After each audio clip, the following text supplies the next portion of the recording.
And Geo, we have so many of y'all here. We're so excited to support you tonight.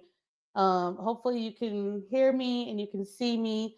And if you can do all those things, then let us know in the chat a 1 through 5 how you're feeling on your AP Human Geo test right now. Like a 5 being like, honestly, give it to me right now. I'm ready. 1 being like, I'm going to need some more time. We'll see what you got. You could use decimals too, because why not? Who cares? So while you do that, there's quite a few of you here, so this is gonna be really fun. So my name is Amanda Doyamaral. I'm the founder and CEO of Fiveable. I've been building Fiveable for the last 5 years now, and before that, I was a teacher. I taught AP Human Geo and AP World, and so this is one of my favorite subjects for sure. And I know that for many of y'all, you are potentially in ninth grade, maybe in 10th grade, but for most people who take this test, it's your first test. And so that can be very stressful and anxiety inducing. But at the end of the day, like you should just know that the first one is the hardest. It only gets easier from there. And you're in the right place. You're spending a Saturday night with us studying. So as far as I'm concerned, you're gonna be fine. Um, and that's totally cool if you're junior, senior also taking this. This is a very, very cool class. It's actually gonna help you a lot for other subjects as well. It's very foundational to so many other subjects. So the last thing I'll say is I definitely recommend that you take notes. This is at the end of the day, this is for you. This is for you to review. And so something you can do is we have a couple different things. One, there's a cram hub right below the huge green button below us that will include slides and replay links and a big review packet that you can use. Or if you just want to just open a blank document right now, something that you could do is just almost take like 2 column notes where you're just like things I know, things I don't know. And that just gives you a nice to-do list of like, this side is good, this side I need some time. So I think that'll be really helpful. So I'm really excited to hand this off to our amazing hosts. These are 2 students who have already taken this test. They know exactly what it feels like to be in your situation, and that's why, like at Fiveable, we really want to center the students, and so we love having student-to-student review sessions like this because they can explain things in ways that I just can't. I don't have all the language, so they're much better than I am in so many ways. So I'm going to hand it off to them to introduce themselves and give you a little bit of an overview of the night, and we'll dive in. Take it away, ladies. Hi guys, my name is April. I'm going to be covering Unit 1 for tonight. I am currently a junior. I took this class in freshman year, and just like you, I'm also taking some AP tests this year. Hi guys, my name is Jessica. I'll be taking you through Unit 2. I'm a high school senior from the San Francisco Bay Area, and I was a little weird, took AP Human Geo as a junior, but that's okay because you're in good hands tonight, and I'm super excited to teach you and be able to help you.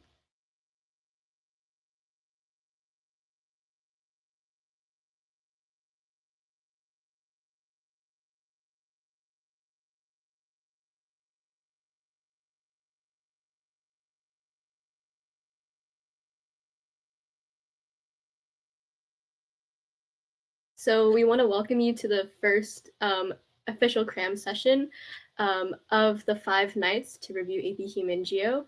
And yeah, we're just going to go through a quick intro before we get into the content for tonight. But first, before we do that, we want to remind you to think Fiveable and follow us on all of our social media platforms here. Yeah. And we'll also give a shout out to the people who are hosting the chat tonight. They're all really lovely. We couldn't do this without you guys. April and I already introduced ourselves, and we'd also like to remind you that we'll be here for 4 more nights to cover the rest of the content and go over some really important skills that are necessary for the exam.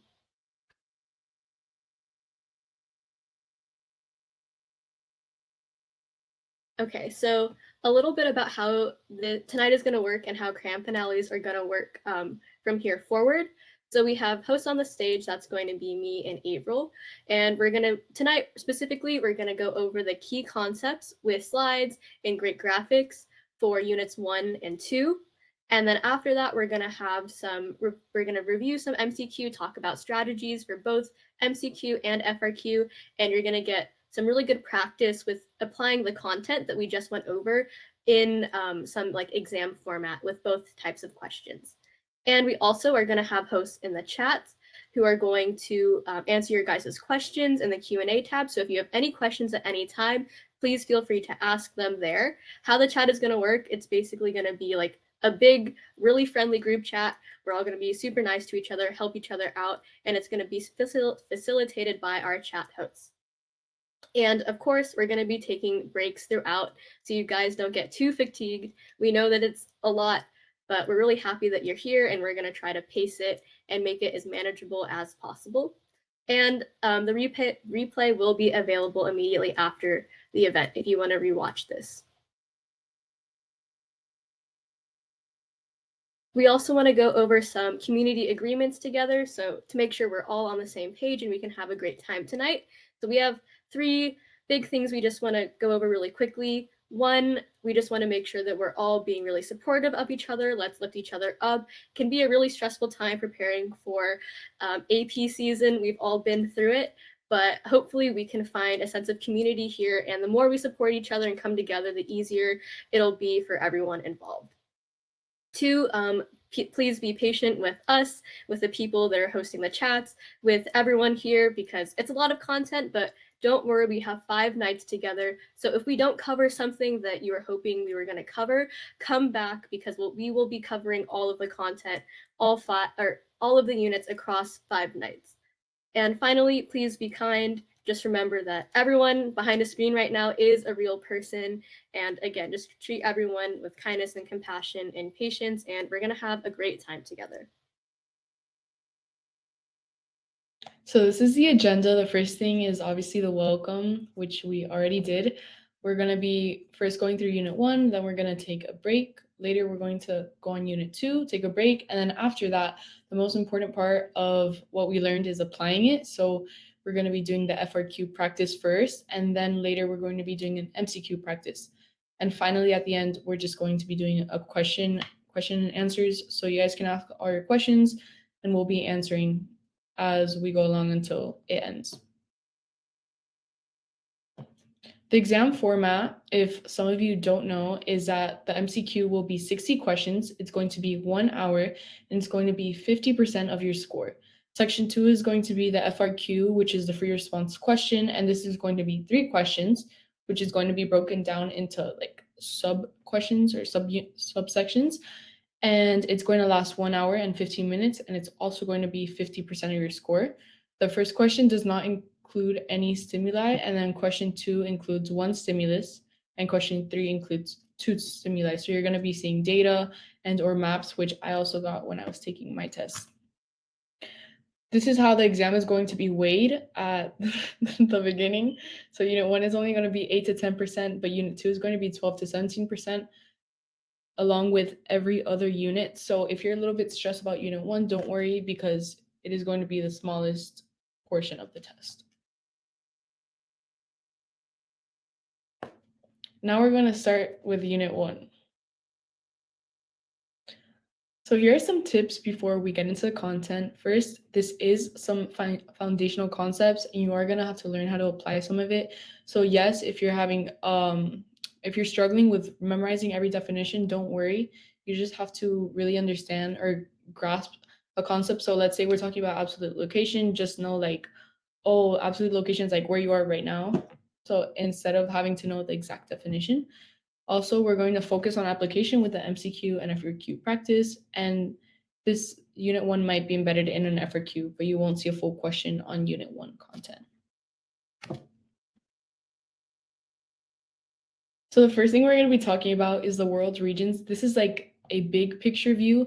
So one thing that you should know is that you really don't have to know every country in the world. I remember the first time I took this class that my teacher made me do like a map.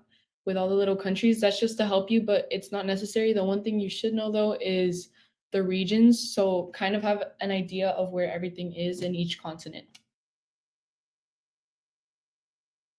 Then we have a closer look, and this is also important because if you're looking at a DTM or population pyramids, you can make assumptions based on maybe where the region is, which is important.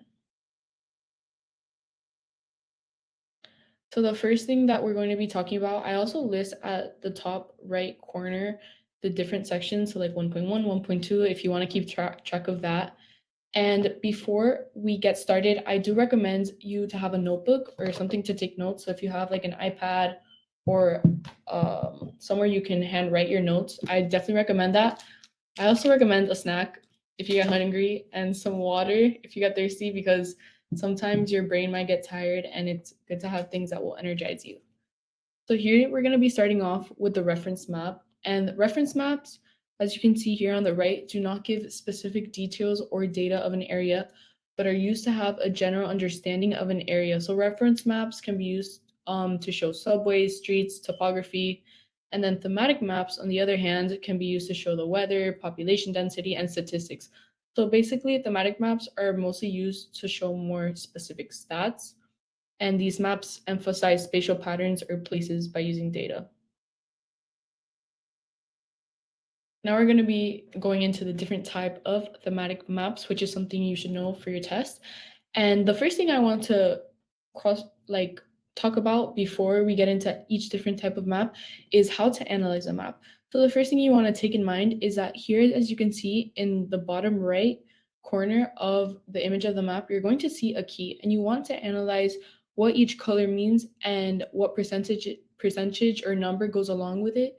So for example, in chloroplast maps, these maps use color or patterns to show the distribution of a particular variable or a data set.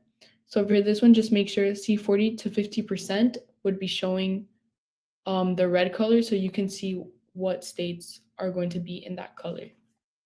So it does use color variation. And also when you're analyzing a map, make sure to check the question and connect it back to the map. So you want to analyze the map first before reading the question, so you don't have a hard time picking the right answer choice.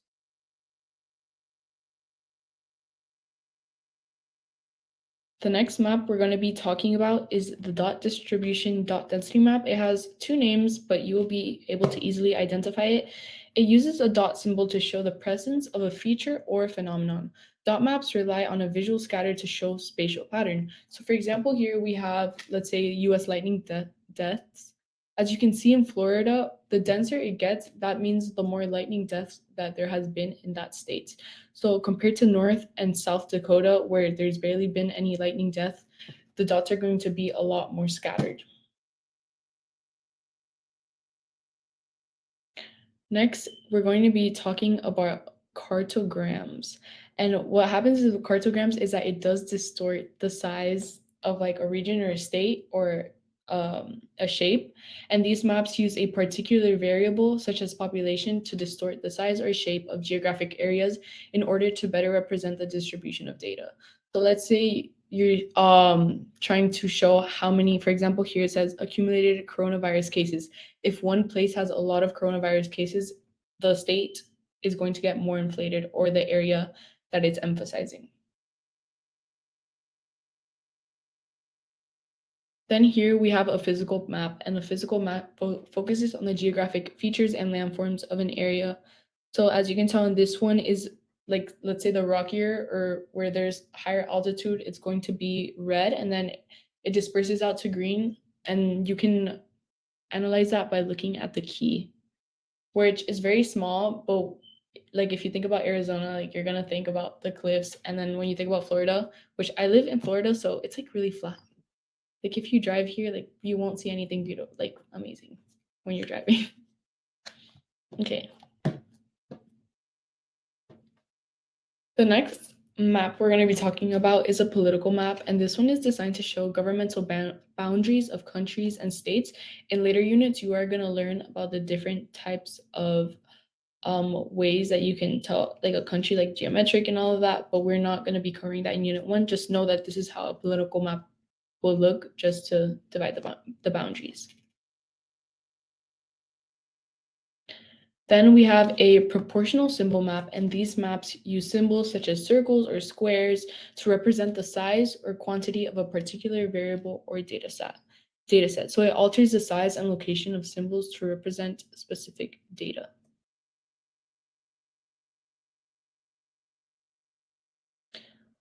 Lastly, or no, we have one more map before this. So we have the isoline map. This is also called an isarithmic map. So if you see it, it's basically the same. It is the same thing. It's not basically the same thing. The isoline map has ranges of similar value filled with similar colors or patterns showing changes over space. These maps use lines to show equal intervals or changes in a particular variable or data set. And basically, these maps, you can also see this in like the weather, for example. So like in Florida, we get a lot of hurricanes. When you're looking at a hurricane on a weather map, you're going to see that the middle is like red because that's where the rain is the heaviest and the wind. And then as we go out, it's going to be lighter in color. So the rain is like dispersing and it's not as heavy. Okay. The topographic map. Topographic shows a relief of features of the Earth's surface, usually by means of contour lines to show changes in elevation. This is similar to one of the maps I had mentioned previously because it shows different levels of elevation.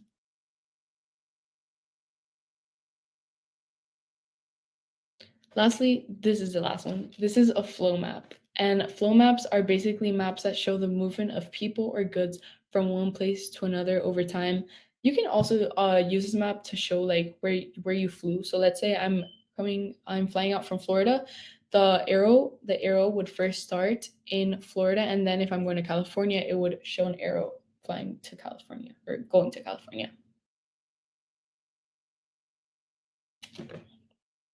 Okay, now we're going to be talking about the different scales. So I was showing you different types of maps, but there's also different scales.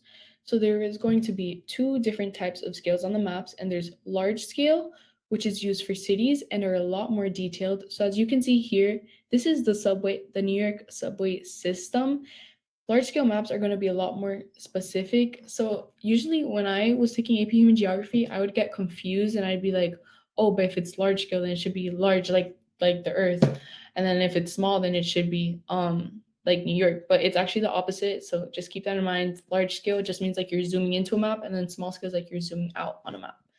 And here the small scale is less detailed and it shows larger areas. So for example, I have the state of New York, which is small scale because it's not as specific. You can't really analyze a subway system from there. Lastly, one thing I want to mention is projections, and these are a way of representing the curved surface of the Earth on a flat map, because how can you get a 3D shape to be 2D? It is going to have some distortions, and these are the different types of distortions that you're going to see on projections. To make sure it fits on a paper, it might have the shape of an area, which can be distorted. The distance between two areas might be inaccurate. The relative size of different areas will be inaccurate, or the direction can be distorted. So it can have more than one distortion, or it can have only one.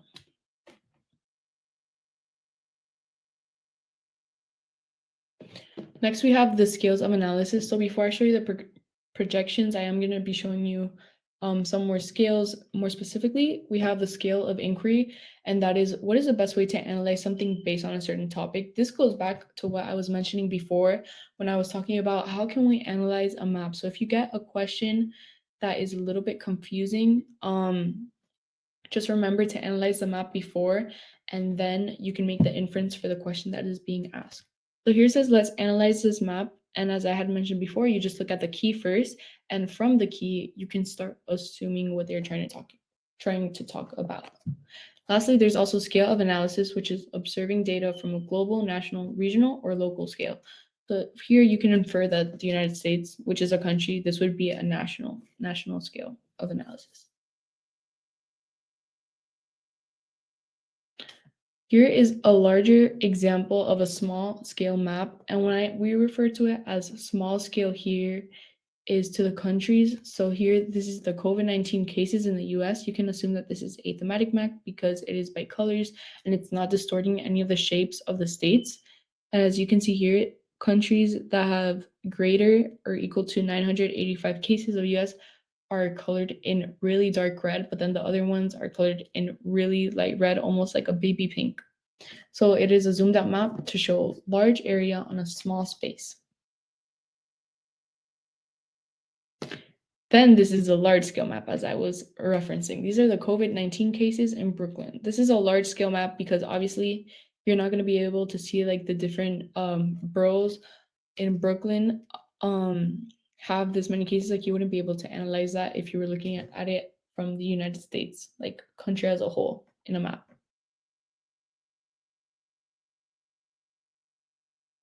Now we're going to look at different projections. I have 3 on the next slide, but these are the ones that you should really know for your AP Human Geography exam, which I really recommend you remember, and you remember the different types of distortions.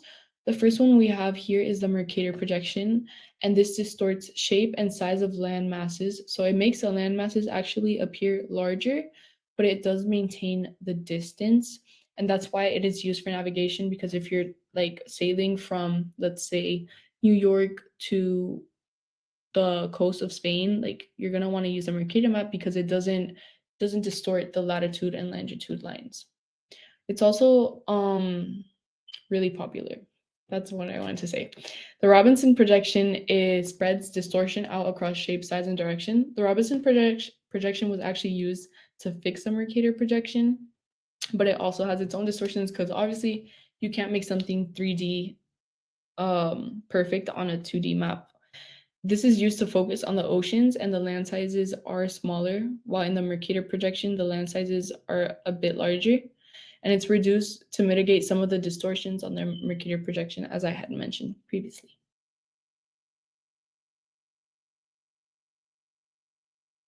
Okay, I'm gonna slow down a little bit. Sorry, I'm going a little fast. Okay, so next we have the Fuller projection. The Goody homolosing projection and the Fuller projection both are, what are they called? They're maps that are disrupted, they're interrupted maps. So the Fuller projection does not use cardinal directions, but it does maintain the accurate size and shape of the land masses. So all the countries that you see in the Fuller projection are true to size. But that means that we do have to distort. We can't see it all like in the same space as you see in the Winkle triple projection. And then the Goody homolosing projection minimizes also, I don't know if I'm pronouncing that right, Goody homolosing projection. Like it's so hard to pronounce, and I was actually practicing before this, but it does minimize distortion due to being an interrupted map. So it's very similar to Fuller, but they do look different based on the interrupted shape. Then we have the Winkle triple projection. Okay, when I was taking this test, the Winkle triple and the Robinson are really hard to tell apart because they basically look identical.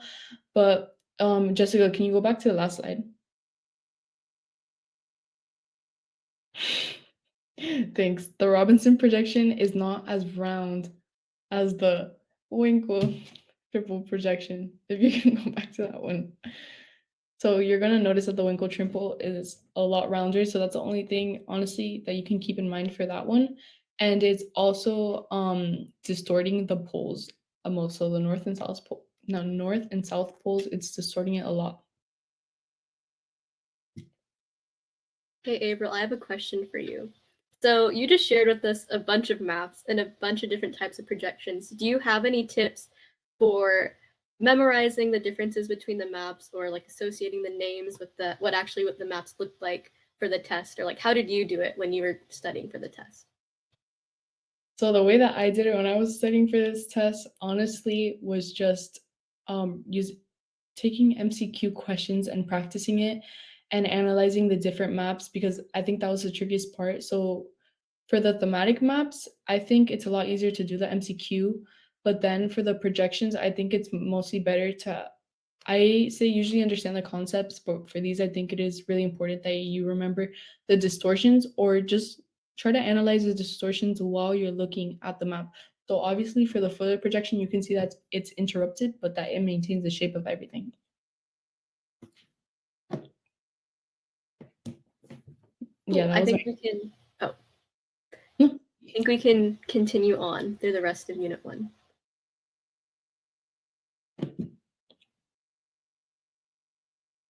Okay. How do you determine the scale of analysis if it asks you what the scale of analysis would be to compare neighborhoods or something smaller than a city? You can use scale of analysis like literally for anything. You can use it for your school even. It's not like there's no cap to how big or small you want to analyze something. So if you want to analyze, for example, the population of your school, you can do that. You would be using a population pyramid for that. But if it's like a city or a neighborhood, you would have to take in the population. I don't know if you'd be able to put that on a map exactly, but you can ask more in the chat because, yeah. Okay, now we're going to be talking about the geographic data. There's two types of geographic data. There's qualitative research, which is information that is more opinion-based. So for example, if you have a survey or an interview, these are more opinion-based. So let's say you wanted to write an article and you want to interview like a dermatologist, for example, that would be qualitative research because they're giving you their opinion. And then quantitative research is information that is more fact-based rather than opinion-based. So if you're checking the analytics of maybe a post that you put on Instagram, that would be marketing data because it's not opinion based. It's literally like a fact.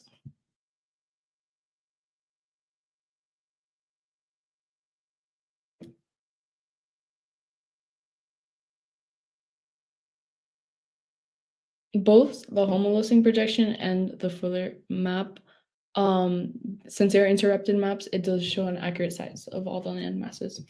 Now we're going to be talking about more geographic data, but geographic data is any data that is associated with a specific location on the Earth's surface. So first we're going to be talking about the name of places, and then there are many different types of places that have names, including cities, towns, villages, regions, countries, and natural features. So for example, I live here in Miami, Florida. There's also addresses, and then there's also terrain features. Terrain features are the natural features of the Earth's surface, such as mountains, valleys, rivers, lakes, and oceans. So, for example, Florida has nothing, doesn't have any mountains. Maybe might have a river. I'm not really sure. It does have a lake, though. Lake Okeechobee. Shout out. Okay, next we have land use patterns, and land use patterns refer to the way that land is used or managed within a specific area. So first, we have industrial, which is land used for manufacturing. This can be a warehouse, a factory. So if you see a lot of offices, that can be for industrial use. Then we have residential, which is like your home where you are right now. You might be in your house watching this. That would be a residential land use. We also have agricultural, which is land used for growing crops or raising animals. And then we have commercial, which is land used for business or for commerce. Lastly, we also have natural land use pattern, which is land left in its natural state. So for example, here we have the Everglades, and that's like a national site. So you can't really mess with any of the properties there. Then we have the geographic information system. And then this is specialized software tools that allow users to map, analyze, and visualize spatial data.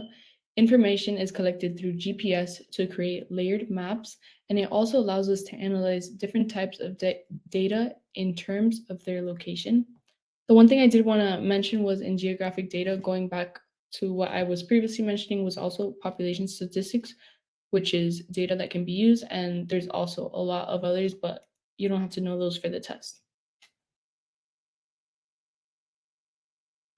And also for the population statistics, just make sure that you know that what I mean by that is like something you're going to learn in Unit 2, which is the birth rate, death rate, the age structure, and total population.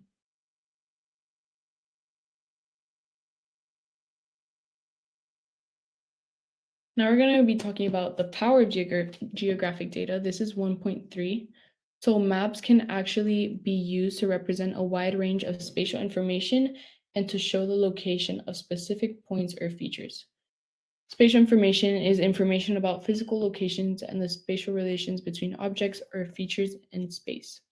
I also wanted to mention from the last slide that there are two other types of collection of data, and that's the GPS, which is the Global Positioning System, which is a satellite-based navigation system that allows users to determine their precise location, velocity, and time anywhere on Earth. So sometimes when your phone asks you like, oh, can we use your location? Like, that's global positioning system. It has played significant role in the development of technology and industries, because obviously, like right now, imagine having to use a map when you're driving, like in the old days. Like, we don't have to do that anymore. So thank you for that. But one thing I did want to mention also is that if you don't know well the GPS, that's okay. It can be a little bit confusing, but I'm pretty sure that it will not come up on the test from the last time I took it, but obviously it always changes. So if it's a little confusing to you, that's okay. There's also one more type of way to collect data, and that's remote sensing, and that's use of satellite or aerial imagery to collect data about the Earth's surface. Okay, so before we move on, I think we're going to try to slow it down a little bit. So we're going to have some chat questions shared on the screen, and then we're going to answer them for you. Okay, how do we know? Oh, it went away. Okay. How do we know the difference between both GIS and GPS? So GPS is a satellite-based navigation system, and then what happens with GIS is that GIS is going to it's going to be like layers, so it's a little bit different.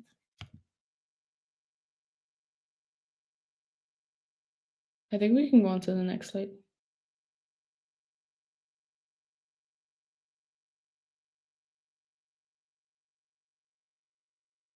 Okay, well, actually, now we're going to be taking a break, so that's great if you really feel like you need one. Yeah, so we'll be taking a 5-minute break now, so you can catch up on your notes or get something to eat or anything, and then we'll be back in 5 minutes. Awesome. And then I can also do I'll do a cram quiz in a little bit. So just for all of you to know, you can hit go on the timer. You two can take a break. And so we'll definitely slow it down a little bit. I know we're all very excited. Unit 1 doesn't have, it has a lot of content, but it's also like not a huge part of it. And so part of the reason why we're going a little fast is like, you know, we can just kind of go through Unit 1 and then get on to bigger and better things. Let's see. Maybe in the chats while we're on a break, we could just start talking about like which units are you having the hardest time with? Are there certain concepts? This type of information is really helpful for us because we can then, when we get there, we can definitely like really slow down.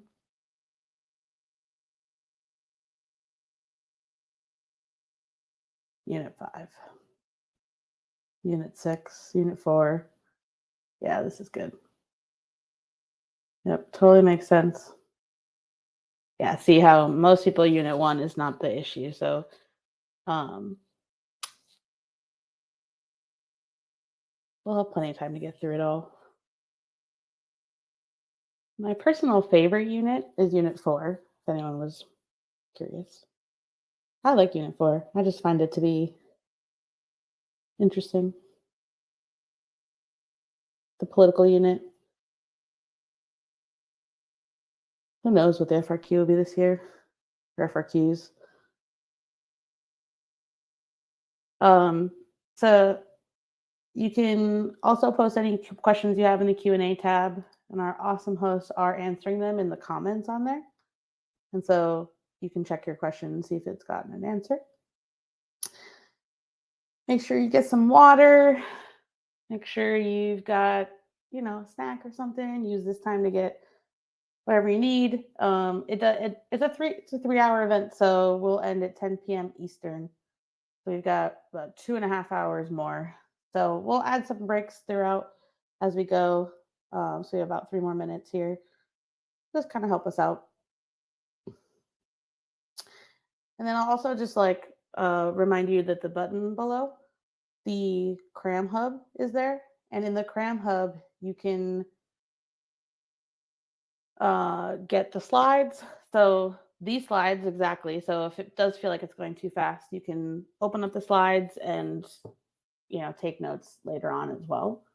And there's also a review packet, so you could take notes directly onto that. But the best thing that you can do is like, don't try to take notes in a way that's like trying to write everything down, because that will just be stressful for you and you won't necessarily like, you know, really process all of it. The best thing you can do is just use this like time here to just kind of give yourself that like to-do list, you know? So you sort of write the word of like, we're talking about this word. Do I know it? Do I not? You know, you can kind of give yourself that list, and then you know later to go back and check that one out. Ooh, chips and salsa. Sounds good.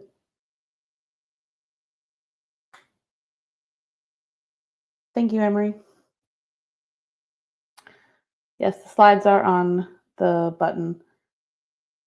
Yep, so we're going to finish up Unit 1 in just a few minutes. We'll do a Unit 1 quiz, and then we will jump into Unit 2. For Unit 2, we're going to talk about population pyramids, the DTM, migration. There's lots of stuff in Unit 2 to talk through, and then we're also going to do a practice FRQ on Unit 2. So there's lots of Unit 2 stuff coming your way. Yeah, let us know what other snacks you've got. What do we got? We have brownies with ice cream. I'm jelly.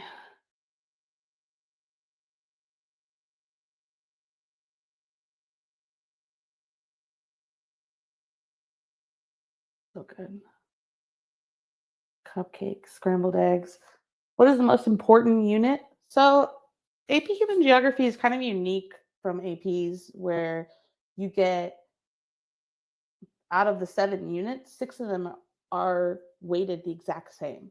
So Unit 1 is the only one that you should kind of deprioritize, but the other ones are all equally as important in terms of like how will they show up in the multiple choice questions, FRQs. Yeah, so there's like one least important, but there isn't like a most important. All right, y'all want to come back up?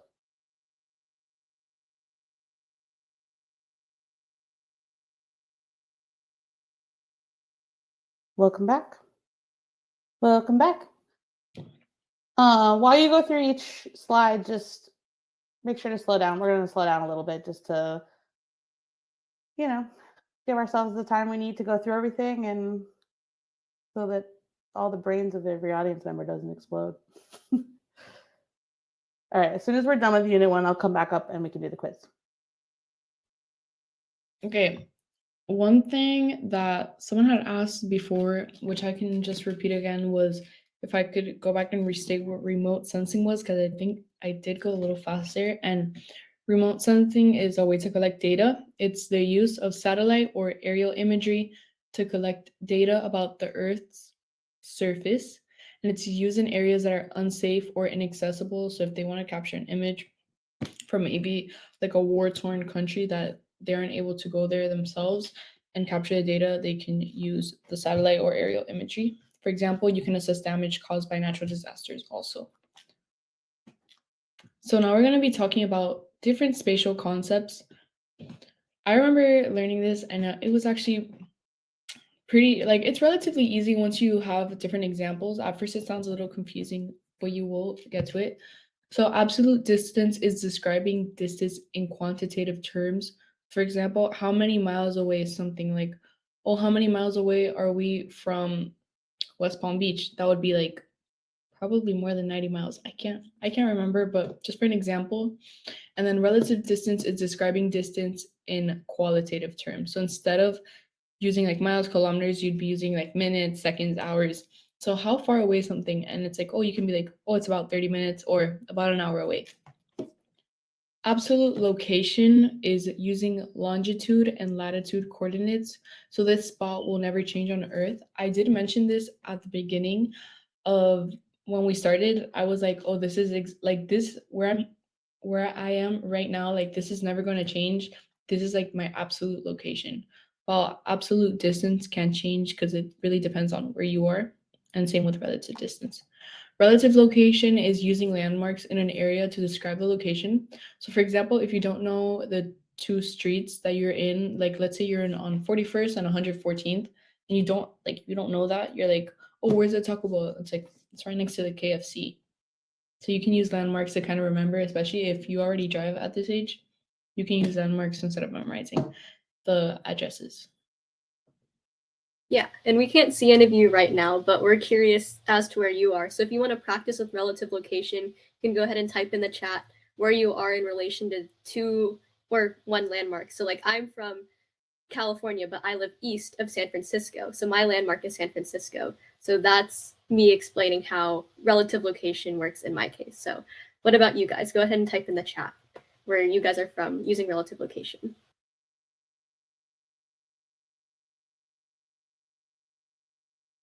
From when I took the exam, if they showed pictures of maps, it was all different types of maps, but it was mainly like thematic maps, and maybe you would get like 1 or 2 projections on the 60 questions, or maybe on an FRQ you might get like a thematic map. Or actually something as remote sensing. Like once, I remember one test they put like an image and it had dots. It was nothing else. Hopefully that doesn't happen to you guys, because I remember everyone was like confused.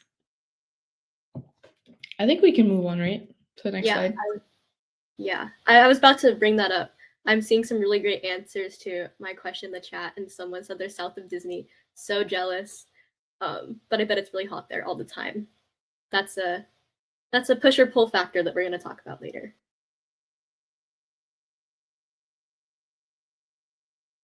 Okay, so here is an example of absolute location. This would be someone's absolute location in Portland, Maine, and you can see that it's using coordinates from the longitude and latitude.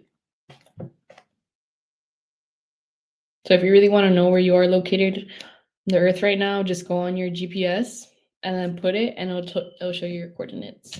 You can go on like Google Maps. Now here we have the difference, which is relative location. So relative from Portland, Maine is 112 miles north of Boston, Massachusetts. So just as Jessica had mentioned, think of a place that you are relatively located from. And you can comment it in the chat. So for example, me, I'm like 6 miles away from, I don't know, Miami Lakes.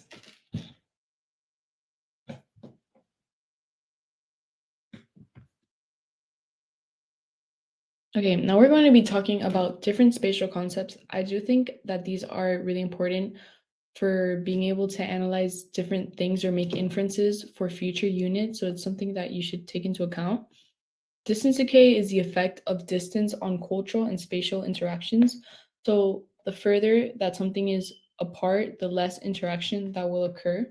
This does not occur as much thanks to space-time compression. So as technology begins to improve, distance decay is going to mitigate. It's not going to be as impactful. So let's say, like, if you guys have read like Pride and Prejudice, which is based in the 1800s, you would know that in the story, like, it takes like 3 days to get a letter to at least know if someone got somewhere. But now you can just send a text, and that takes like what, like 2 seconds. An example of this is something that maybe some of you can relate to is, think of a long distance relationship and a relationship between two people that are neighbors. How would this affect their communication? So obviously the communication against long distance relationship, like they're gonna have to FaceTime and stuff, and it's going to be a lot harder in their relationship compared to people that live right next to each other, because they can see each other every day and it wouldn't be as damaging to the relationship. Then we have space-time compression, and space-time compression reduces the impact of distance decay because of the advance in technology, which increases globalization and a sense of connectivity. So think back to how social media has made the world more interconnected. So it's like through social media, we can learn about different cultures. So maybe if I didn't know about a culture, let's say in South Africa, there's someone from South Africa sharing their story on Instagram or Twitter, and I can learn about their culture through there. And that's a great thing about space-time compression.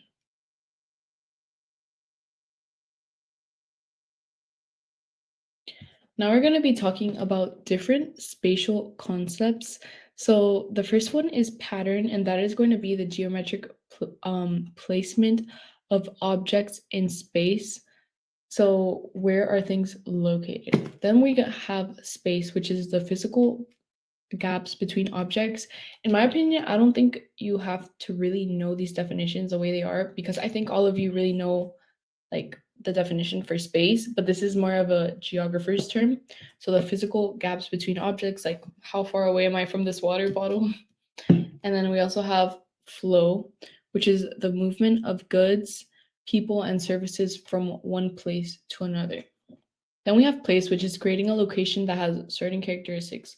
So we have a physical place which would be rivers, climates, mountains, etc. That would be like for example in Puerto Rico, if you're in a rainforest, then some of its physical characteristics would be the river, the trees in the rainforest.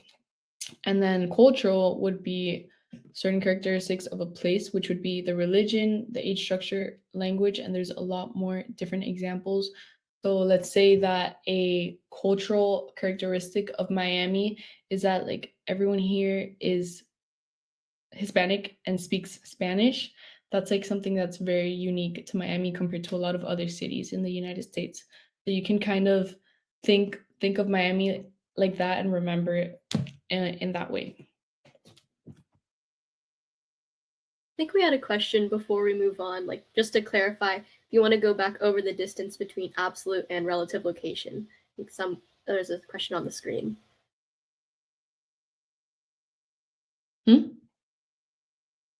If you just want to clarify the difference between absolute and relative location again, there is a question that popped up on the screen. Yeah, definitely. So absolute location is more like the longitude and latitude coordinates. So that's like absolute is exactly where you are, and relative is like kind of where you are. It's like it's not really exactly where you are. So let's say you want to go to McDonald's, you're relatively close to McDonald's. You're not at McDonald's. If you were at McDonald's, that would be your absolute location. Your relative location would be about how far is it. That would be your distance too. So I might be like 5 minutes away in car. Yeah, so like absolute location, like April said, is longitude and latitude doesn't really change, but relative location, it's really dependent on other things around you. So you need knowledge of like other things around you to be able to describe where you are. So would Disneyland being in Florida create place or a sense of place? You can say that would be a place because it does kind of have like its own characteristics that you can tie in part of Orlando, Florida. Okay, I think we can. Oh no, not Disneyland. I was talking about Disney World. Okay, next slide. Okay, now we're going to be talking about human environmental interactions. So there are two types of human environmental interactions. We have environmental possibilism, which is the physical environment only limits the range of possible human actions, but does not completely determine the choices human make. And then environmental determinism, which is the physical environment which completely determines human behavior and culture. So example, like how are people using the resources around them, especially let's say you live like in the forest, like in Puerto Rico. I'm from Puerto Rico, that's why I keep bringing it up. But if you're to say how it would determine what choices you're making, that would be like environmental possibilism. And then environmental determinism would be how it shapes your culture.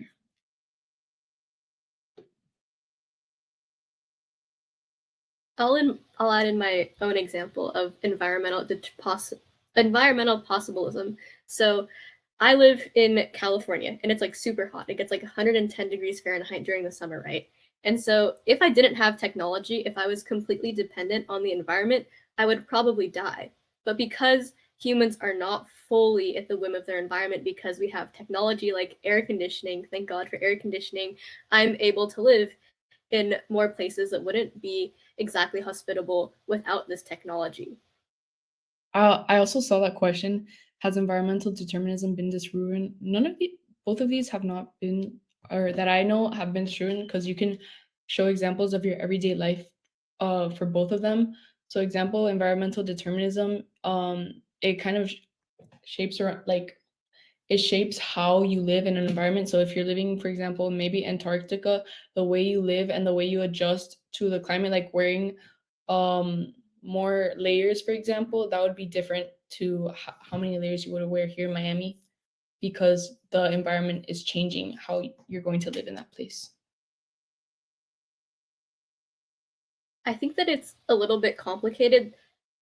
if you study, this is a bit tangential, but if you study like political philosophy, environmental determinism kind of has some really like racist implications, saying that like because people that especially lived closer to the equator, to European thinkers, that they were like mentally less developed, and that racist element or Darwinism and really ties to scientific racism has been certainly disproven over time, if that's what you're referring to, that where people live and their climate like impacts their intelligence somehow.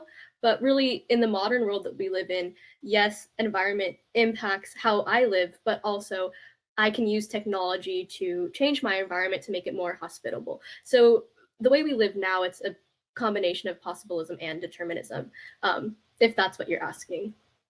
Yeah, I was gonna mention that too. Like they kind of go hand in hand. We can go on to the next slide. So lastly, I think this is one of the last slides, and that is regionalization, which is a process of dividing a large area into smaller regions or territories, often based on shared characteristics or common interests. For example, we have the formal regions, and formal regions are often based on a physical or cultural feature that is easily identifiable and can be clearly defined. So that would be like political regions such as counties and provinces, or statistical regions based on a census. Then we have the functional or nodal. So the reason I put it in parentheses is because sometimes they will ask you a region, but they will ask you in a different like way. So they might not be like, what is this like formal region? They might say this is a uniform region. So for example, functional nodal is a geographic area that is organized around a center point. And an example of this would be a city and its surrounding suburbs. So think about Chicago and its surrounding suburban community. Lastly, we have vernacular or perceptual regions, or perceptual. And this would be like the American South, the Bible Belt, and the Middle East, because it's really subjective to a person's experience or the cultural meanings of the people who live within the region. But we can't really, that's why you've never really been able to define like the Middle East, like what countries pertain to it, because some say they are part of it, some say they aren't part of it. Yeah, and because vernacular regions are so like personal, we would love to hear what you think about them or any examples that you have. Like for me, I'm from the Bay Area, so I would consider the California Bay Area to be of my vernacular region. So if you have any examples of your own, go ahead and put them in the chat right now, and we'd love to see them.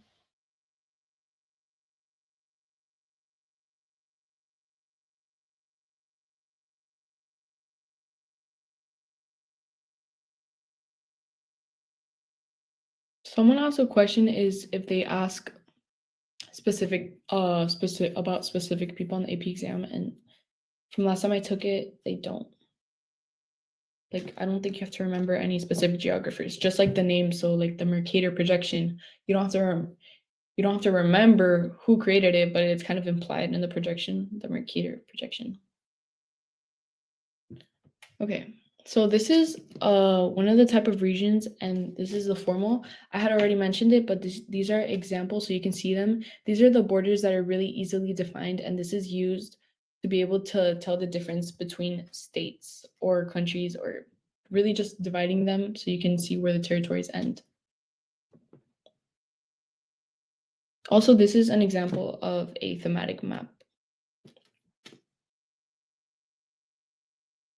Here we have functional, which is defined by a central node.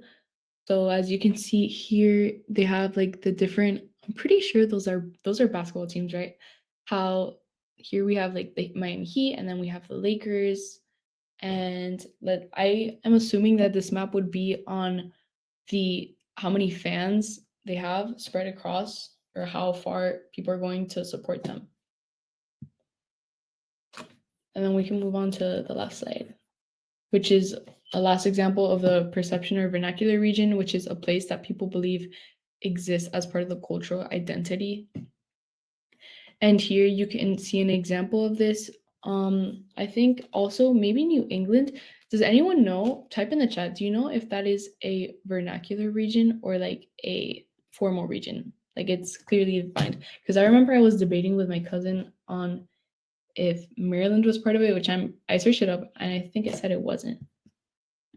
So type that in the chat. So a lot of people are saying it's vernacular. And in my opinion, I think so too, but some people might be against that. Okay, so apart from that, we have the big ideas of Unit 1. And that is the foundational concepts of geography. So make sure you know a location, which we just explained, which is relative location, absolute location. And then knowing your place, distance, time, space-time compression, distance decay. And remember, maps, you don't have to remember the specific names, but just be able to recognize how they are different. So remember how thematic maps are different.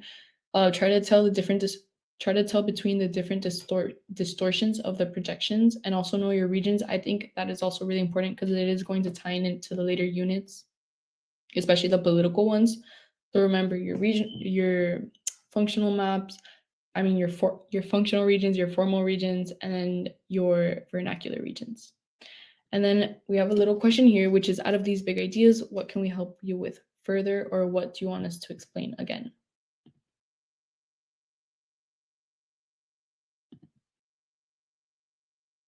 So we'll give you some time to think about it and then respond in the chat. And then if we see big patterns, we'll go over or re-explain some things.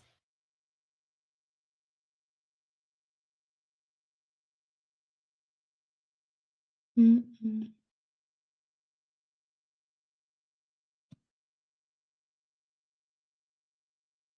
So a functional region is basically just a geographical area that is defined by a flow of goods, services, information, or other resources between the places within the region. So as I had previously mentioned, it would be like Chicago and its surrounding suburbs, or maybe even like the boroughs of New York City.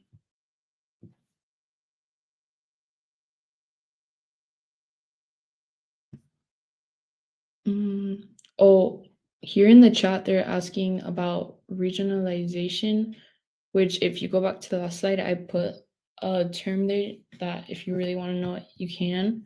You just have to understand the 3 regions. So I think it's in the last, like the 4th, the one with all the terms.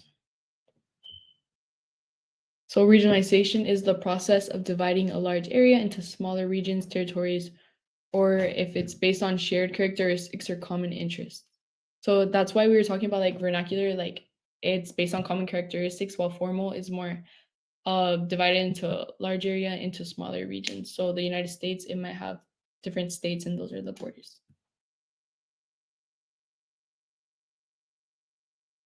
Amanda, would you like to say something? Man, Unit 1 is just like, it's easy to feel like you're buried in different types of maps and stuff, but I'm gonna move us into the quiz, because at the end of the day, remember, Unit 1 is only going to be a couple of multiple choice questions, so we don't want to like get too bogged down from it. Cool. Ready for quiz time? All right. I'm going to share my screen, and we're going to play the 5-able quiz together. So I put together a couple questions about Unit 1 to just help us review. These are not like, although I guess like human geography, multiple choice are kind of trivia-esque, but they are, these are just like remembering concepts basically. So these are not like AP style in a sense. So you can go ahead and join the quiz. You can use the QR code on the screen and join from your phone, or I will put Unit 1 quiz on a new button.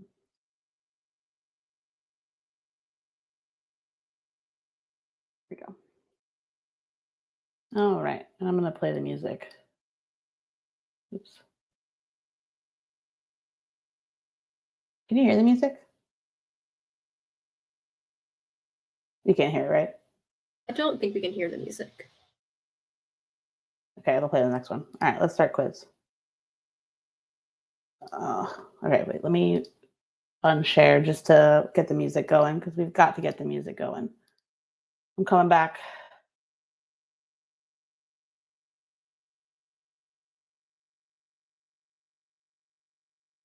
And we still don't hear the music.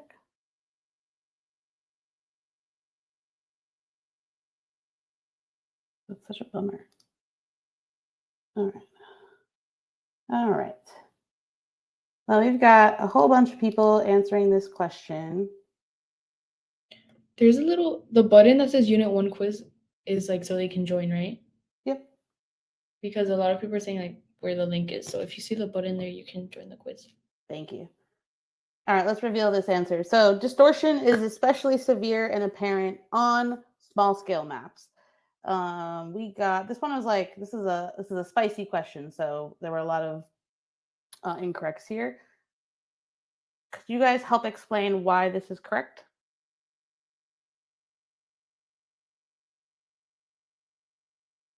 Why do small scale maps have a lot of distortion? Whoops. How did it get so small? There we go. When it says the distortion is especially severe and apparent on small scale maps, so remember the small scale maps are showing like bigger areas, and then the large scale maps are showing smaller areas. So if you wanted to analyze something really specific, you're not going to be able to see it on a small scale map. Perfect. Exactly. All right, let me just quickly try refreshing to get the music.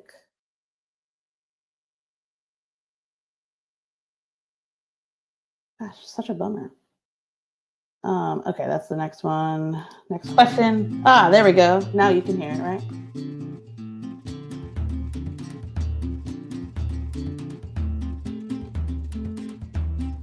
Can you hear it? Yep, I can hear it. Okay, great. There we go. I'll come back on. This song has been stuck in my head just like for days now. So, what is the name of the dividing line between the Earth's east and west hemispheres? I don't know. Music isn't all that bad. And the answer here is the prime meridian. 71% of you got this right. Good job. You may get some questions like this. Remember, the prime meridian is totally like man-made, human-made. You could, because you're just dividing it in half this way, so you could just theoretically choose anywhere to be 0. So it's very Eurocentric because, well, the Europeans made it. All right, next question. I'll keep the music low.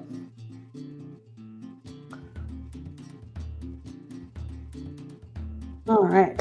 The acquisition of data about Earth's surface from a satellite orbiting a planet. I'm supposed to say planet. Or from another long distance method is.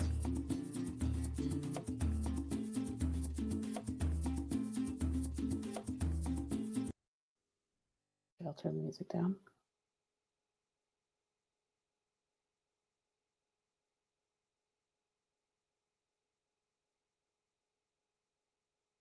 All right.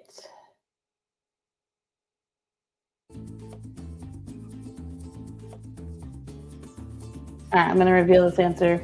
Justin, I really want to help me explain this one. Remind us again, what is remote sensing?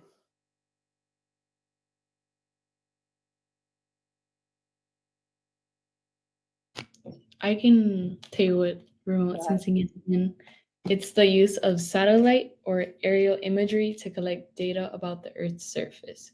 So this is especially used in places that are unsafe or inaccessible because they're taking images from above through a satellite. So example, like a natural disaster, taking pictures. Perfect. All right, let's keep going. News of an earthquake in China reaches the US in less than 15 minutes. This is an example of.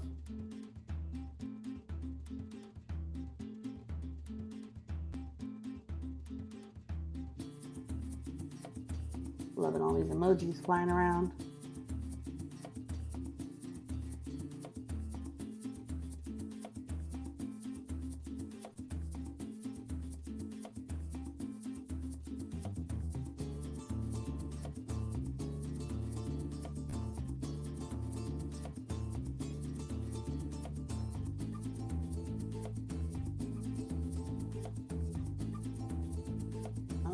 right.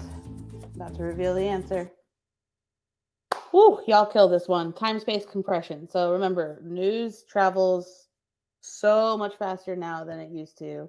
That's why you've got news of an earthquake in China reaching the US and probably even just minutes, seconds. People will know from online. Good job, everyone. All right. Poverty in the Canadian province of British Columbia. What scale of analysis would this most likely require if you were going to study poverty in that province?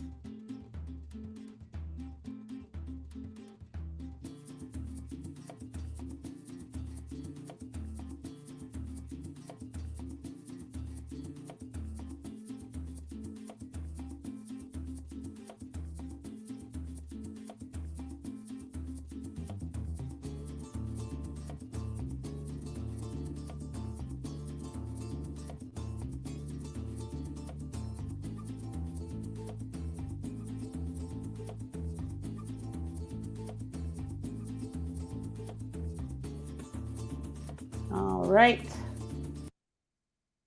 The answer is regional. So in this case, regional would be really helpful because the Canadian province of British Columbia is a formal region.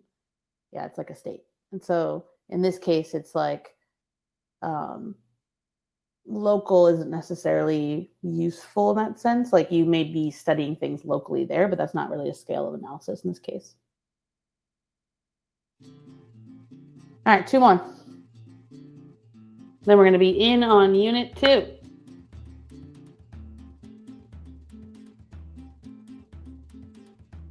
How do you know if it's regional or national?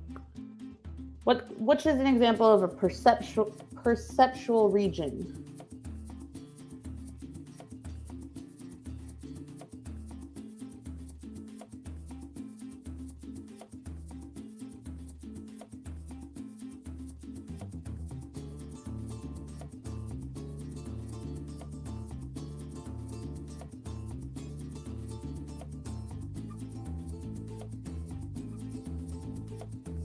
All right. The answer is the South. There are oftentimes questions about these on the test where they'll use the South as an example because it's not formal. It's debated which one is. That's a perception. It's like people have an idea of where the South is, but it's not. There isn't necessarily like you could debate, some of the states. Not official, and it's not really a node. It's sort of like it. There's no like center of it. It's like, what is it that counts as these things? All right, last one. Hope this one's like kind of. This one will just really test you if you didn't get that last one right. Very similar questions. Maybe you've seen this question. I've been playing practice quizzes on Fiveable. Mm-hmm.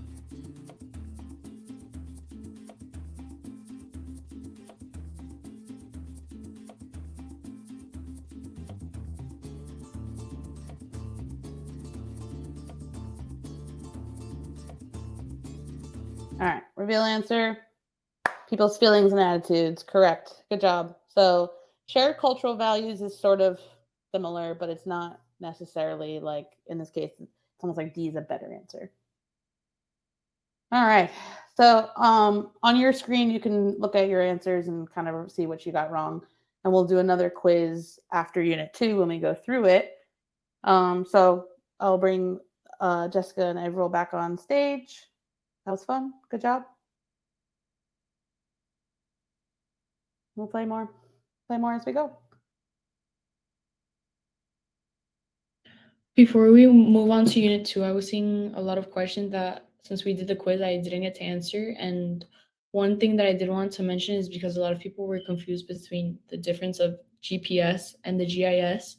And one thing is that the GPS is mainly used to find an exact location, while GIS is used to record information on maps. So that's like the main difference between the two.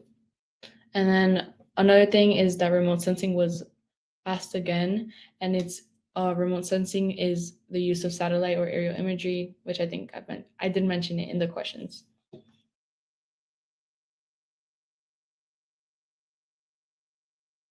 Okay, so I'll reshare the slides right now. And I think we have a break, another 5-minute break.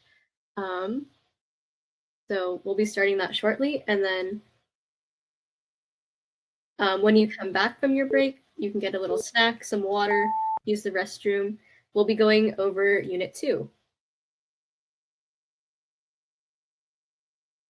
Also, one thing I wanted to mention is that if you want to practice more AP style questions after the cram, College Board has the progress checks, so those have really specific like AP style questions for Unit 1 and all the other units.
Okay, welcome back.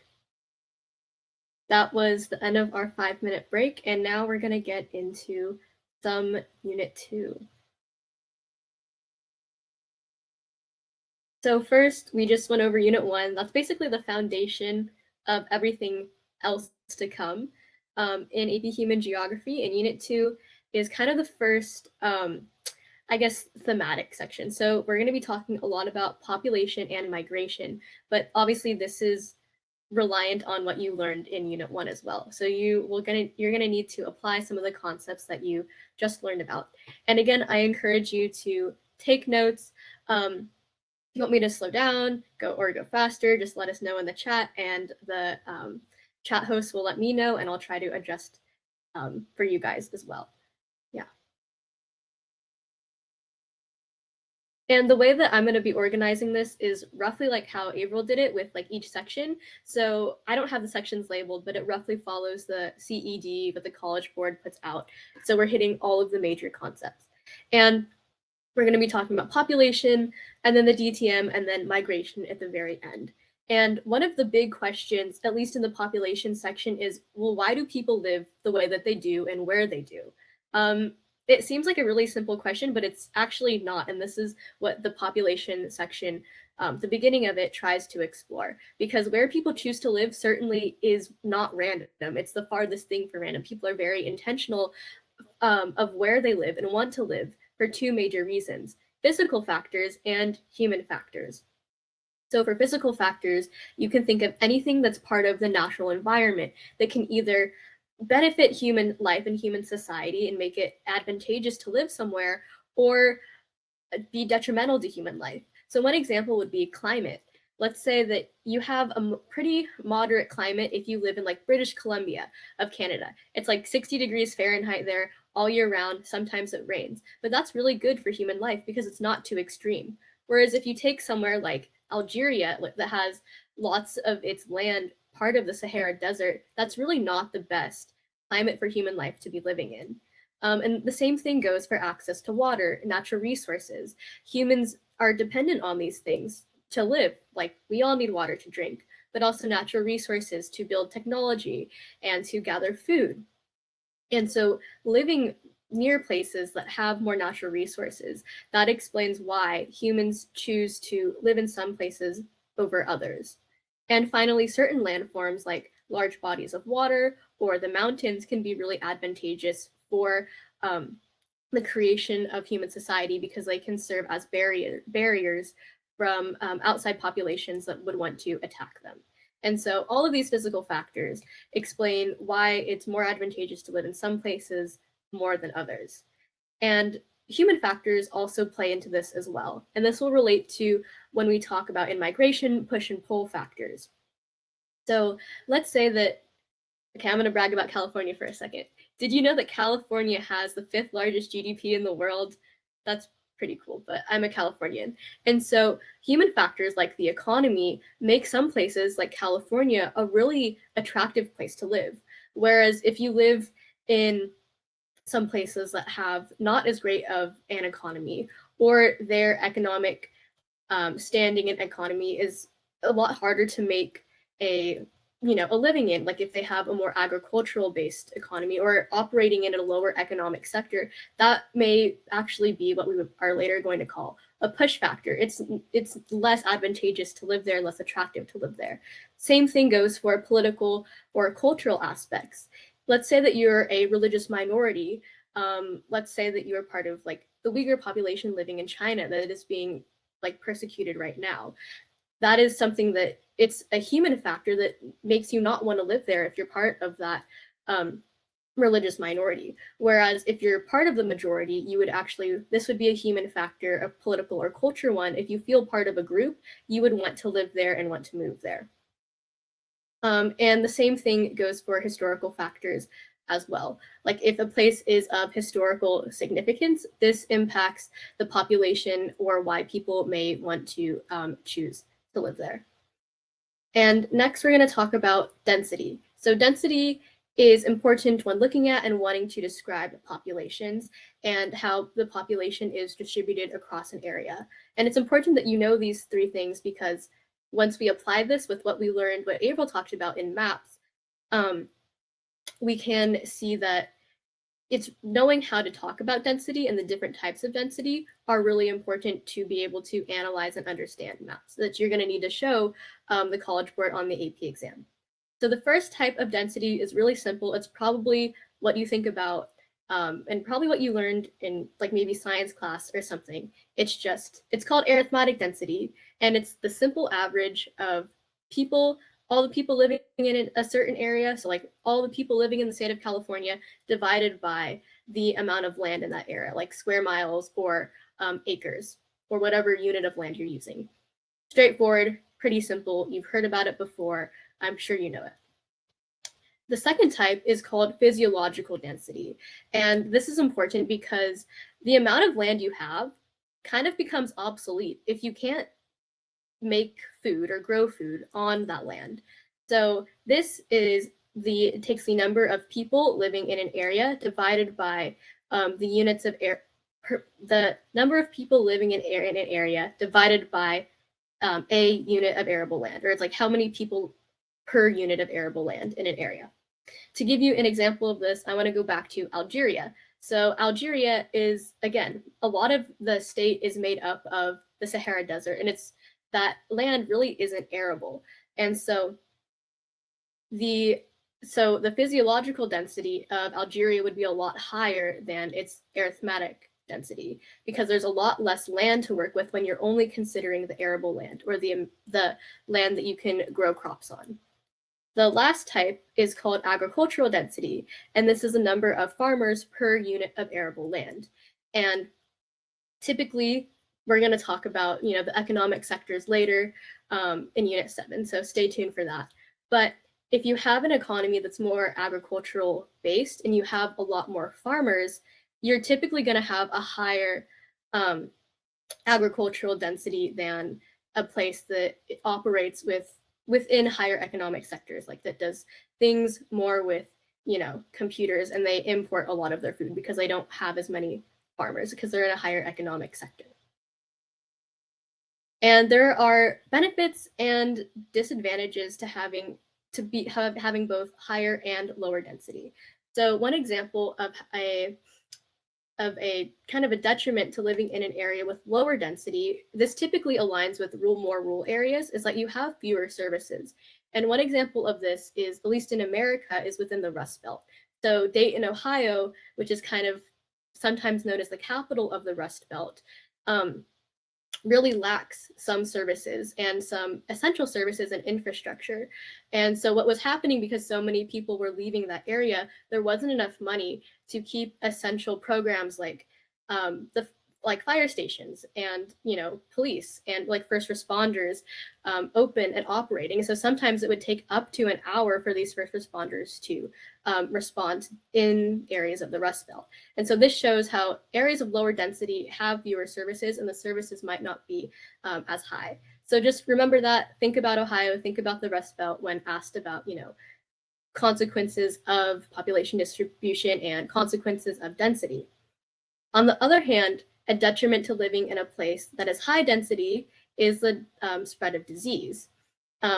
Because if you're living really close to other people, it's kind of common sense. But if I get sick and I'm so close to others, I'm just spreading my disease everywhere. And then everyone's going to get sick, and there's so many people around. We're all just going to be sick together, and it's not going to be great because people are in much closer contact with one another. That is, the spread of disease is much more quick. Same thing with pollution. Areas of higher density tend to be more urban, and so they tend to use more means of transportation that release more pollutants. And so if you think of places like LA or even some larger cities in China, you'll know that the smog there and the air quality is actually pretty bad because of how high density it is. And finally, another term to note is carrying capacity. We're going to get into this a little bit more when we talk about Thomas Malthus, but carrying capacity is essentially the number of people that an area can sustain without causing harm, can sustain healthily without causing harm to the natural environment. And if you'll look at the graph right here, to the right side, the horizontal line, or K, that's carrying capacity. So at some point, we're going to have overpopulation, and the population is going to exceed what the natural land can provide for us, and we're going to have the problem. So I have a question for Jessica, and it's about agricultural density. It's something that you guys might question too, because I did question it when I was taking this class. And it's, how can agricultural density change in an area? So how can we change having more farmers in arable lands or having less farmers in arable land? If you look at it like broad scale, agricultural density typically is going to like decrease as a country develops like technologically and increases through the economic sectors, because you become like lower primary economic sector is like dealing with the farmers and dealing with agriculture and growing crops and stuff. But as technology increases and you start doing other things to make money and start becoming more like interconnected with other states and countries, like a country like the United States, our primary means of making money isn't growing crops. It's doing other things like education, working in government, tertiary, quaternary things, or tertiary, quaternary economic sectors. So as I would say that as a country progresses, agricultural density decreases. I mean, obviously, another way that agricultural density can change is also if something happens to the arable land. If we have a fire or something, that's obviously going to impact this, because the amount of arable land is going to decrease temporarily. I saw a question on the screen. Do we need to remember these formulas for the test? I would say that you do. You don't. They're just pretty simple. Just think about like what we're dividing by what. So like farmers by arable land, and physiological people by arable land. You can generally remember what density is. So like what arithmetic density is simply. It's just people per land. And physiological and agricultural are just different variations of that, different types of people over different types of land. Hope that helps. Okay, so I think we're good to move on. Finally, I saw some requests earlier for this. Here's the nice population pyramid. I hope you're excited. So a population pyramid displays trends of population growth, of birth and deaths, and the distribution of ages of a population of a country, like over time. And so a population displays three main things: the age distributions that I just talked about, sex ratios, and dependency ratios.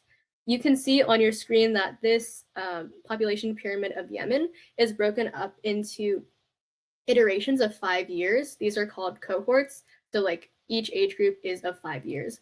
And then that can be largely grouped together to create three bigger groups: pre-reproductive ages, 0 to 14, like typically before you're having children; reproductive age, 15 through 44, and then post-reproductive age, 45 and up. You'll also see that, so that's age distribution is broken up horizontally, and vertically, if you split it in half, we have it based on sex. So males on the left and females on the right. And this is important because sometimes a population pyramid is going to look like really wonky, like you're going to have an influx of males in a certain age group, or you're going to have like a lacking males in a certain age group. And this can make you wonder, and you want to be able to analyze these. Like, is this caused due to some antinatalist policies that are causing like sex selective abortions, like that happened in China? Now they have a problem with having not enough women, essentially. Or this can also be caused by war. If you see a chunk of typically younger men missing from the population, these are just some signs to look out for that you want to be able to analyze. And finally, dependency ratios shows the ratio of how many people that are either too young or too old to work compared to the number of people within the working population.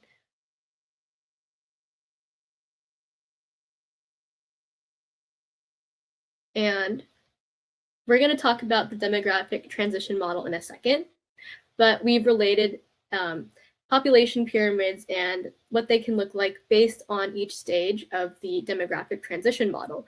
So you'll see that in stage 1, which currently there are no countries in stage 1. But if there were to be any countries in stage 1, their population pyramid would look like this.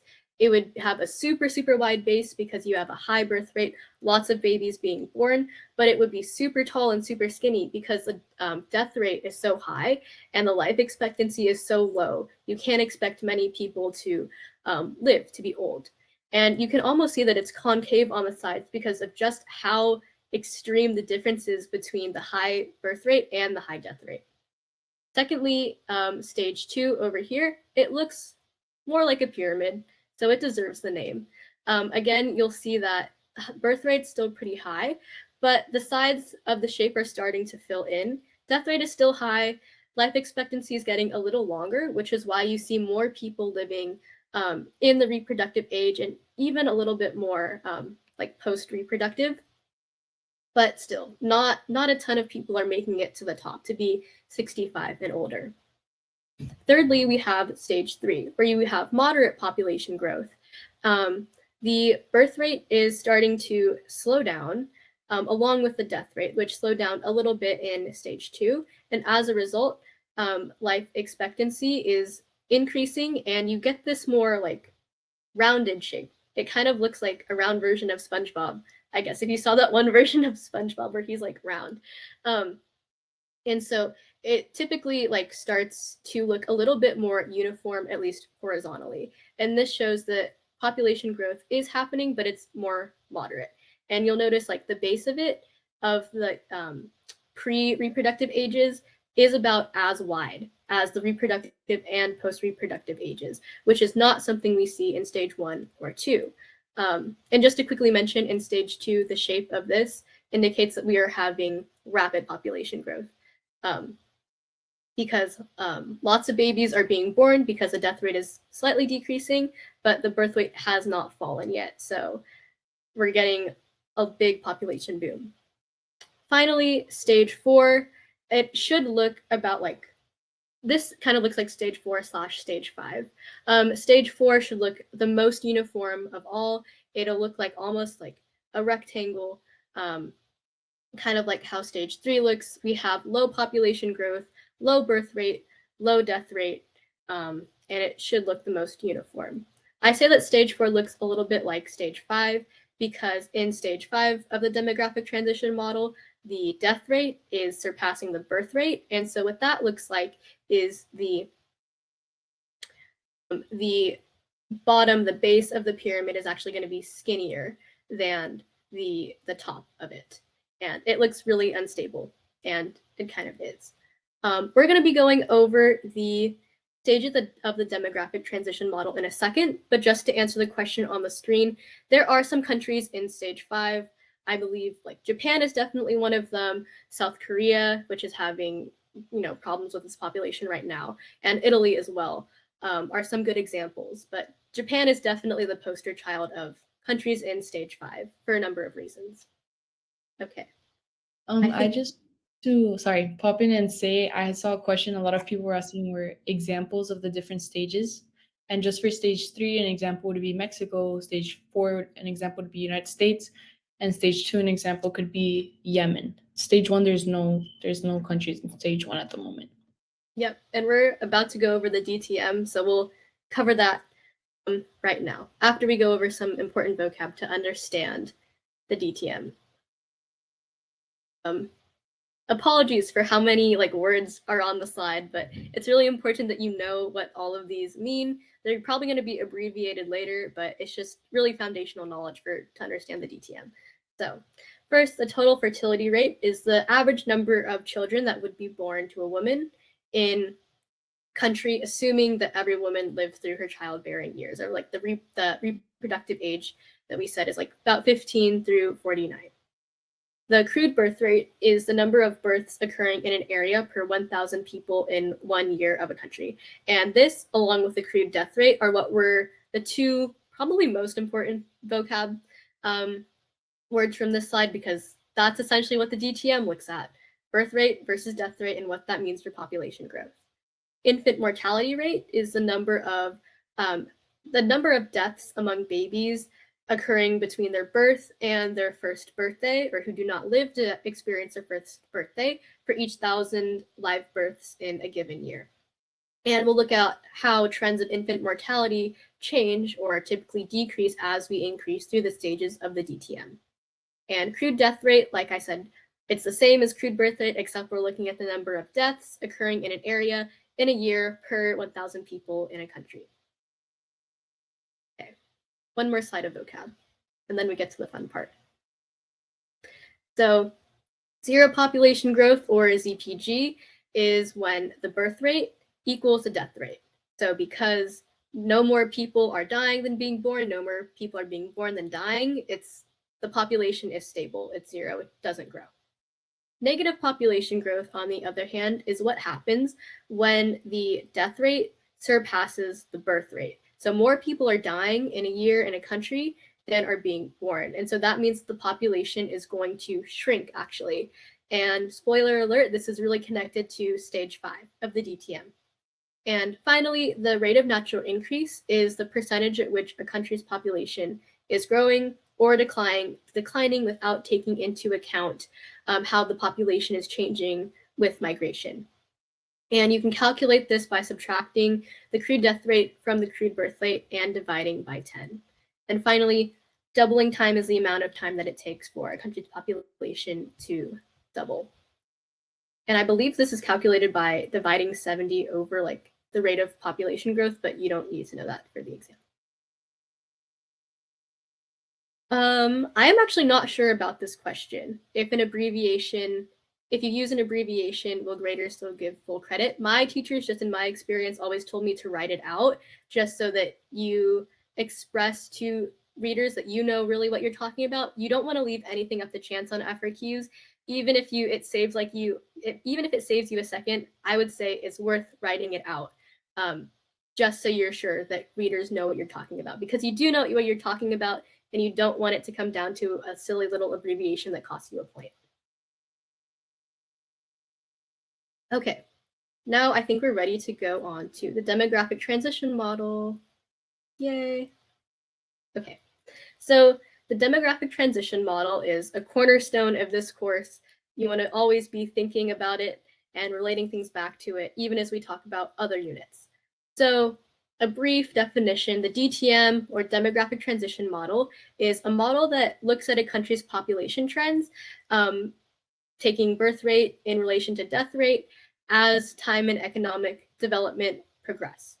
That's something that the demographic transition model kind of assumes, that time and economic development are going to continue and economic development is going to increase. The DTM is broken up into 5 stages. Some may argue that the 5th stage doesn't exist, but I'm going to tell you that it does exist. And again, it compares the country's population's birth rate and death rate to make conclusions and predictions about the total population of a country. So I think we should get into stage 1. Obviously, each stage has its own kind of boring name. This one's called the high stationary stage because the population isn't growing, but birth rate and death rate are high. But I decided to give each of the stages my own nickname because I thought that was fun, and hopefully it can help you remember. So the stage 1 in my book is called Nasty, Brutish, and Short, because life in stage 1 is kind of nasty, brutish, and short.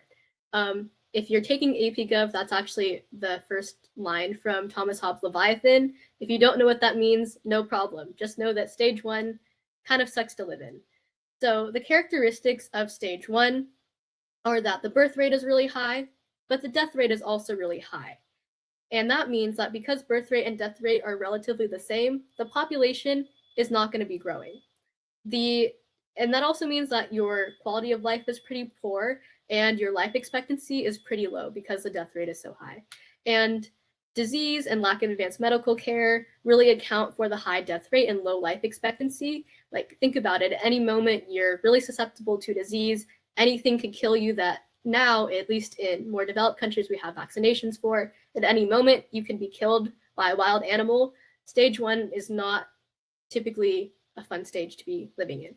And generally, we consider that there are no countries in stage 1 today. So if you're asked on the exam what countries are in stage 1, that's a trick question because there are no modern countries in this stage. However, there are some indigenous societies that are in this stage and they're doing well. One example is the Sentinelese people in the Indian Ocean, and you're actually not allowed to contact them because our diseases that we have immunity from would actually kill them. So there are some people living in stage 1, but no modern countries today. And if you have any questions about the stages, put them in the chat, but I'm going to move on to stage 2 right now. So stage 2, I've nicknamed the techno baby boom, which doesn't have anything to do with like a post-war population boom, but it does have to do with a large population growth. And this is because in stage 2, we have a high birth rate because the birth rate has not declined yet, but we have a decreasing death rate. And this is caused by industrialization and medical advancements, or the medical revolution. And therefore, technological advancements are causing population growth, or a baby boom. And so it's really important for you to know that industrialization is what causes the shift from stage 1 to stage 2. And this results in more efficient food production, which leads to better food security. And infant mortality rate decreases because we have better access to medical care, and medical care is of a higher quality now, or at least actually exists now. And as a result, life expectancy is going to increase. I said that the infant mortality rate is going to decrease, which is true, but it's still relatively high, and it will continue to decrease as we move along in other stages. And just to reiterate one more time, because death rate is decreasing, but birth rate is still the same, population is going to grow because more people are being born in a year than are dying. And some examples of countries in stage 2 today include Pakistan, Bolivia, and Uganda. And there are other examples, but these are just some for you to think about right now. Okay, on to stage 3. Stage 3, I have nicknamed pop culture because cultural changes are what account for the shift between stages 2 and 3. The shift between stages 1 and 2 was technological. This one is going to be cultural. And when I mean cultural changes, I mean increased educational opportunities and economic opportunities, in part due to higher education, are available for women. And this means that because women are working and they're being like girl bosses, they don't always have time to have as many kids as they used to have. So this means that total fertility rate, or the number of babies on average being born to a woman, is going to decrease in a country. Urbanization also impacts this and impacts how many children a woman is going to have. Because if you're working in a rural area, if you're not working in an urban area, you're going to need to have a lot of kids to help you on the farm. But in urban areas, you don't need as many kids because you don't need to make your own food. And so having as many kids is going to be more of an economic burden than it is going to be an economic benefit. And that's another reason why TFR is going to decrease. So taking all of this into consideration, we now know that the birth rate is going to decrease for cultural reasons, and death rate, which was already decreasing in stage 2, is going to continue to decrease a little bit more. This means that the population overall is still going to grow a little bit, but it's more moderate this time. It's not as uncontrolled and as wild as it was in stage 2, if that makes sense. And finally, some examples of countries in stage 3 today include South Africa, India, and the United Arab Emirates. Okay, we're more than halfway done with the DTM. On to stage 4. So stage 4 is characterized as being stable, which is why I called it the stable one. It's a bit of a boring name, but it's kind of a boring stage if you're not in, population crisis, if you're stable. So you might notice that stage 4 is sort of similar to stage 1 in that there's pretty much zero population growth going on, but this is because there's a low birth rate and a low death rate this time, as opposed to stage 1, which had a high birth rate and a high death rate. And the reasons that stage 4 are the way that it is can be attributed to a continuation of the technological and cultural shifts that were occurring in earlier stages. Women are going, and people in general are going to continue to have access to higher education. Medical care is going to continue to advance, and people are going to get married later, they're going to have fewer children, and typically the total fertility rate, or the number of kids being born to a woman, is going to approach or be around the replacement fertility rate. And replacement fertility rate is essentially just how many kids you're going to need to have in order to keep the population the same, which is 2.1. So think about if you have like 2 parents and the parents have 2 kids. When the parents die, the 2 kids are going to kind of take the parent's spot in accounting for that population. So you're going to have no population growth. 2 people die, 2 people are born, no population growth. The reason why replacement fertility rate is 2.1 is just to account for variability in case an accident happens, you have like a buffer so that the population isn't decreasing. But in stage 4, we have ZPG, zero population growth. Total fertility rate is around replacement fertility rate. Population isn't growing, it's stable, a little boring. Examples of countries in stage 4 today would be the USA, Canada, France, Argentina, typically very developed countries. And finally, this leads us to stage 5. So stage 5, I have called the shrinky dink, because the population in stage 5 is actually shrinking. And this is because the birth rate is lower than the death rate, which means we're having negative population growth. And this is happening in some very developed countries, including Japan, Italy, and Germany. And this means in stage 5, countries are typically characterized by having a high dependency ratio, meaning that the people who are not in the workforce, there's a high ratio between people who are not in the workforce, too young, and typically, in this case, way too old to work, compared to those who are able to work. And yeah, that's about it for the DTM. If you have any questions, you can type them in the chat right now. I'll give you some time to do that, but I think we're ready to move on to more themes within population. What is the infant mortality rate of all 5 stages? I actually can't tell you like the exact numbers off the top of my head, because it changes like typically country to country within like each stage of the DTM, but typically the IMR is going to decrease and get like very low as you go through the 5 stages. So IMR is going to be highest in stage 1. Stage 2, it's going to go down a little bit. It's going to go down even more in stage 3. It's going to be pretty low in stage 4. And then stage 5, it's going to be the lowest of all, even though the birth rate in stage 5 is going to also be pretty low. Okay. Any other questions? There was one thing I would like to mention. So there is terms that we use in APQ and geography as geographers, which is LDCs and MDCs. The LDCs are less developed countries and MDCs are more developed countries. So let's say you get an FRQ and you might like forget what stage France is in. You can be like, it's a more developed country, so you can put this more developed country. Or if you know like a country, or if you forget, let's say it's like Yemen, but you remember it's a less developed country, you can mention it like that, and that might just help you be saved by the bell in case you forget what stage it's in. The question on the screen right now, aren't most countries in Africa in stage 2?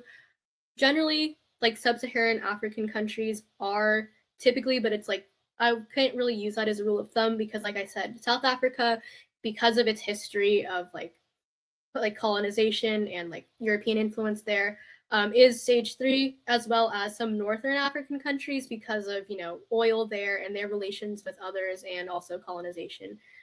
They are more in the stage 3 as opposed to stage 2.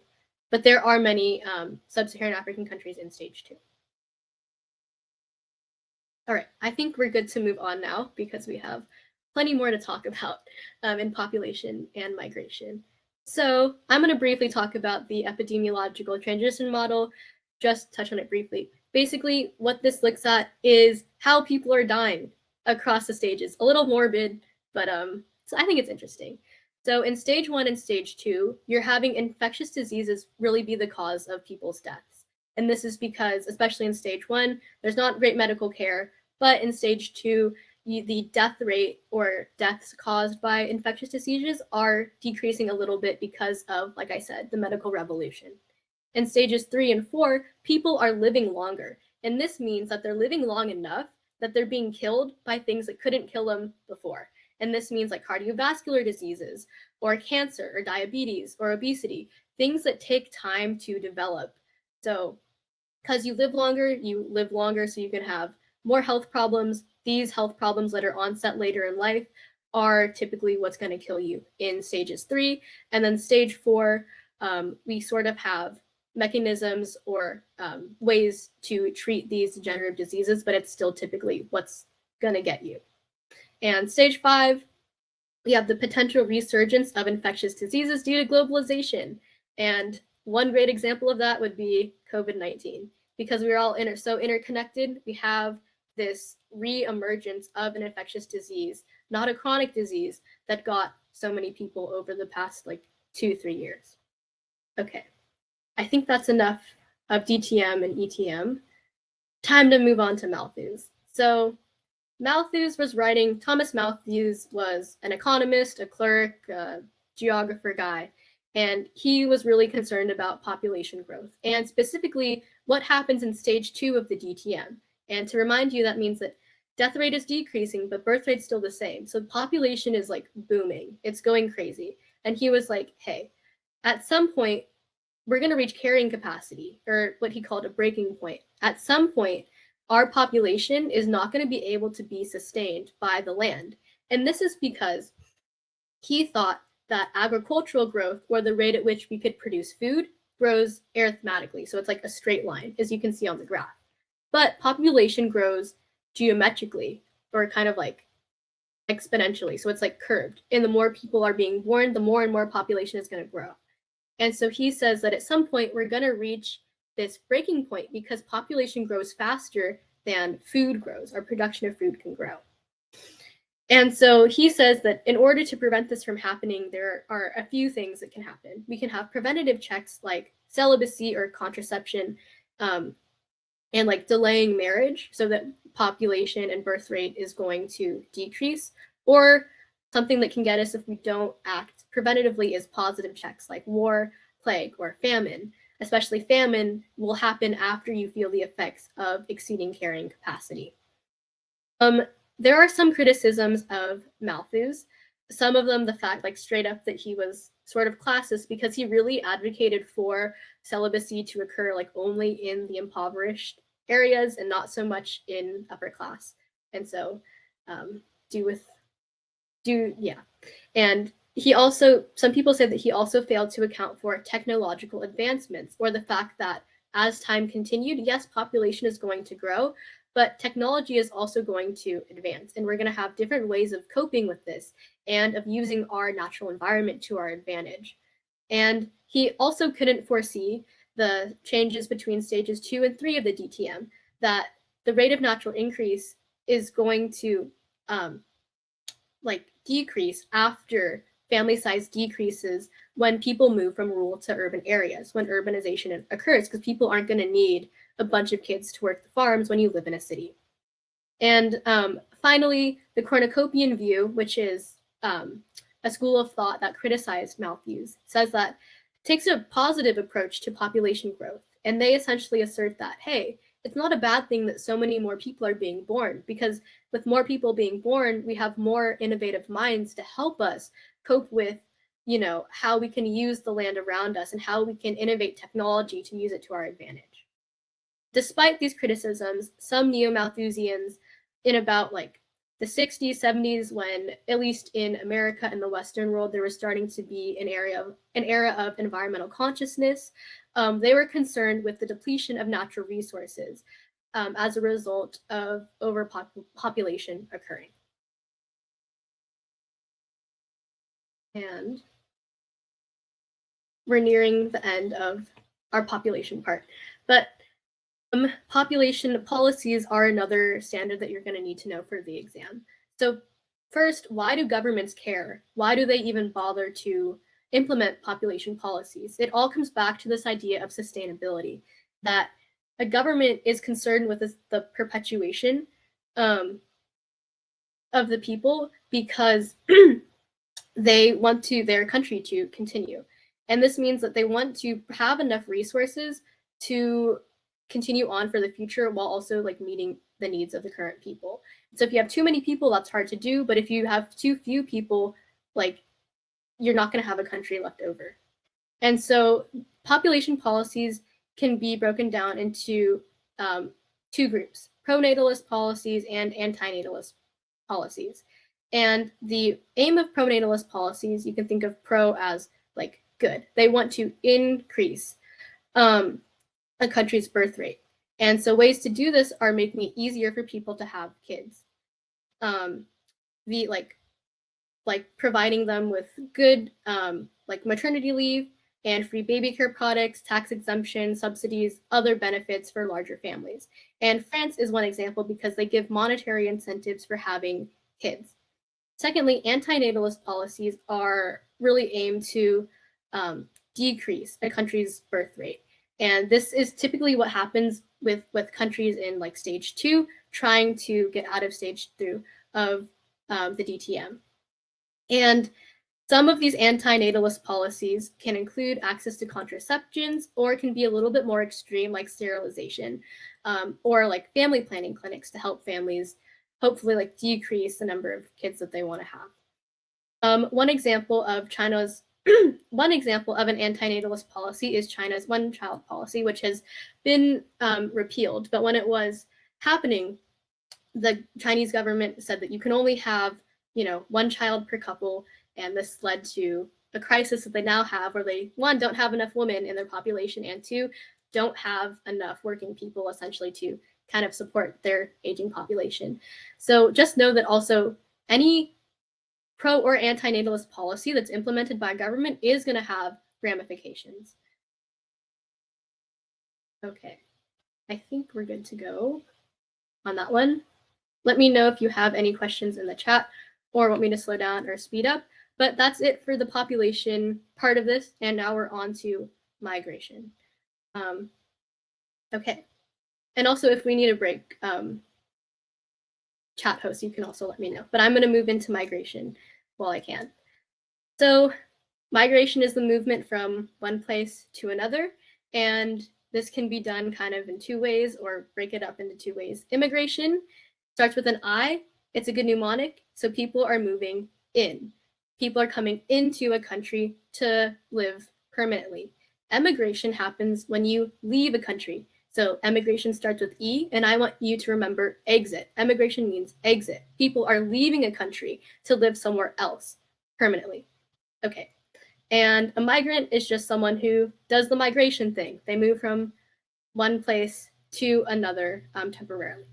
So I'm seeing that you guys want a break. So before we go any further in the migration stuff, I think this is a good place to stop. I can put up the timer, go to the bathroom, go eat snacks, catch up on your notes, and I'll see you guys in about 5 minutes.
Okay, so, oh no. Welcome back from your break. We're going to continue to talk about migration. So this is where we were. Okay, so migration, when you think about migration, you probably think about push and pull factors. And it's pretty simple. So push factors are things that push you away or motivate you to leave the country that you're currently in. And this can include things like war or political instability. Like if you're part of a religious minority that's being persecuted, you're obviously going to want to leave if you can. Other things can include environmental or climate factors like famine or drought, which can lead to poverty. But also with that is a lack of economic opportunities. If you can't make enough money to sustain yourself, you might want to leave. Pull factors, on the other hand, are things that make the country that you want to move to really attractive. So conversely, this can be political stability. Let's say that a country has a relatively stable democracy. Like that's a pretty attractive factor. Natural resources and a good stable climate. Economic opportunities, that's bolded because economic opportunity is the number one people migrate, and a good climate, like I said, and educational opportunities so that you can get those jobs and make money. And the chat, I want you to think about a push factor and a pull factor of where you live right now. So for me, I would say that a push factor would be the high price of living. It's really nice to live where I live, but it costs a lot of money and taxes are pretty high. So that could be something that motivates people to want to leave. Pull factors or something that's attractive about the area that I live would be the good climate. It doesn't snow here. It's really sunny all the time. I think that would be a pull factor. So if you want to type in the chat a push and pull factor of your hometown or where you are right now, that would be great. And moving on, intervening obstacles are environmental or cultural factors that like prevent migration. And these can be thought of as negative. Obstacle has a negative connotation. And I want you to remember that intervening obstacles are negative because they stop you from going where you want to go. Examples can be like environmental. It can be a flood or an environmental disaster that stops you from being able to leave or being able to enter the country that you want to go to. Or it can be political things or logistical things like a lack of documentation. It's actually really hard to immigrate to the US because of the number of like documents required. But if you're a refugee, let's say, like fleeing a country that has political instability, you typically are not going to have time to take your documents with you. And so this lack of documentation can be an intervening obstacle in your migration journey. On the other hand, intervening opportunities are positive. Opportunity has a positive connotation, and I want you to remember that intervening opportunities are positive. Intervening opportunities cause someone to stop migrating to their original destination. So let's say that I'm doing step migration. I'm moving from rural China to suburban Canada to an urban area, Boston, in the United States. But along my way, while I'm in rural Canada, while I'm in suburban Canada, I get a job offer, which would be an intervening opportunity. And it's really great because I don't finish the rest of my migration journey. I stop where I'm at because I have this attractive job offer and I want to make money. So that's an example of an intervening opportunity. And both impact migration. Next, we're going to talk about Ravenstein's laws. Ravenstein was a German geographer looking at patterns among migrations and why people migrate, where they migrate, and why they migrate, where they migrate. And I will let you read the 10 laws that I've listed out here. I would say that if you can, memorize them. But what's more important is that you have a general understanding of these patterns that he's talking about, and then you can like apply them to different trends in migration. And I would say that sometimes if you just take a second to break them down, it can kind of be almost like common sense, or you can think about them like logistically. Like men are more likely to travel long distances, number 8, because they don't have families to take care of. And see, also the majority of migrants are adults because they have like the, at least in some cases, economic means to. And their children, it's a lot harder for them to migrate by themselves because, you know, they're dependent upon other people. If you do remember something from Ravenstein's laws, I want you to remember number 10, which I touched upon earlier, the idea that most people migrate for better economic opportunity.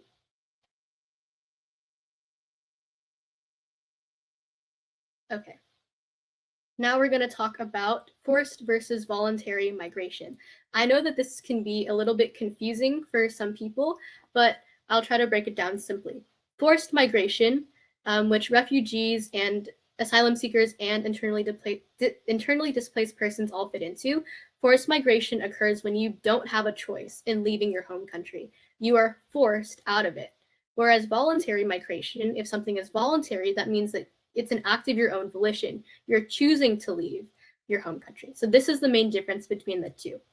So there are a few types of each. So for forced migration, you can be a refugee when someone is forced to cross an international boundary to escape persecution, natural disaster, war, etc. When you don't have a choice, when you're forced to leave your home country and then cross over into an international boundary.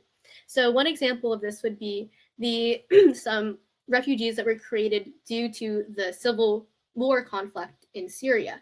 And so let's say that you are a Syrian refugee forced to flee your home country and you end up in a lot of them ended up in Turkey, actually. You've crossed many international boundaries, and that would make you a refugee. IDPs, or internally displaced persons, are very similar to refugees, but as the name states, that they're internally displaced within their home country. So they're forced to leave their home. They're not given a choice, really, but they don't cross over an international boundary. One example of this would be IDPs that are influenced by the Russo-Ukrainian conflict. Some people that have been attacked in urban areas of Ukraine having to flee and move to other places within the country, but not cross over international boundaries, they would be IDPs. On the other hand, voluntary migration, again, occurs when you are given a choice to leave, when you voluntarily leave your home. There are many different types. They can kind of be confusing, but I'm going to give you the rundown on the ones listed right here. So step migration, if you think of like a ladder or a staircase, occurs in steps or occurs in stages. And that means that you're kind of hopping around from one place to another systematically, and eventually you will end up in your end destination, but you have many stops along the way. So for example, this is actually the step migration that my family took, not me, but like my grandfather took. He moved from Trinidad to Canada and then finally to the US. And he had an intermediate stop in Canada along the way, an intermediate step, where he ended up in the US, his final destination. Chain migration, it sort of sounds similar like step and chain. And so it can be easy to get these confused, and people get them confused a lot. But chain migration is what happens when legal immigrants sponsor a family member's immigration in their home country to come to the US. And so while like in America, when the Chinese Exclusion Act was implemented in the 19th century, if you were Chinese and a legal resident, there was a way for your family to still come over, and it was through chain migration. And if you were a legal resident, you could sponsor a family member to come over, and that was one of the few ways that Chinese migration was still able to occur.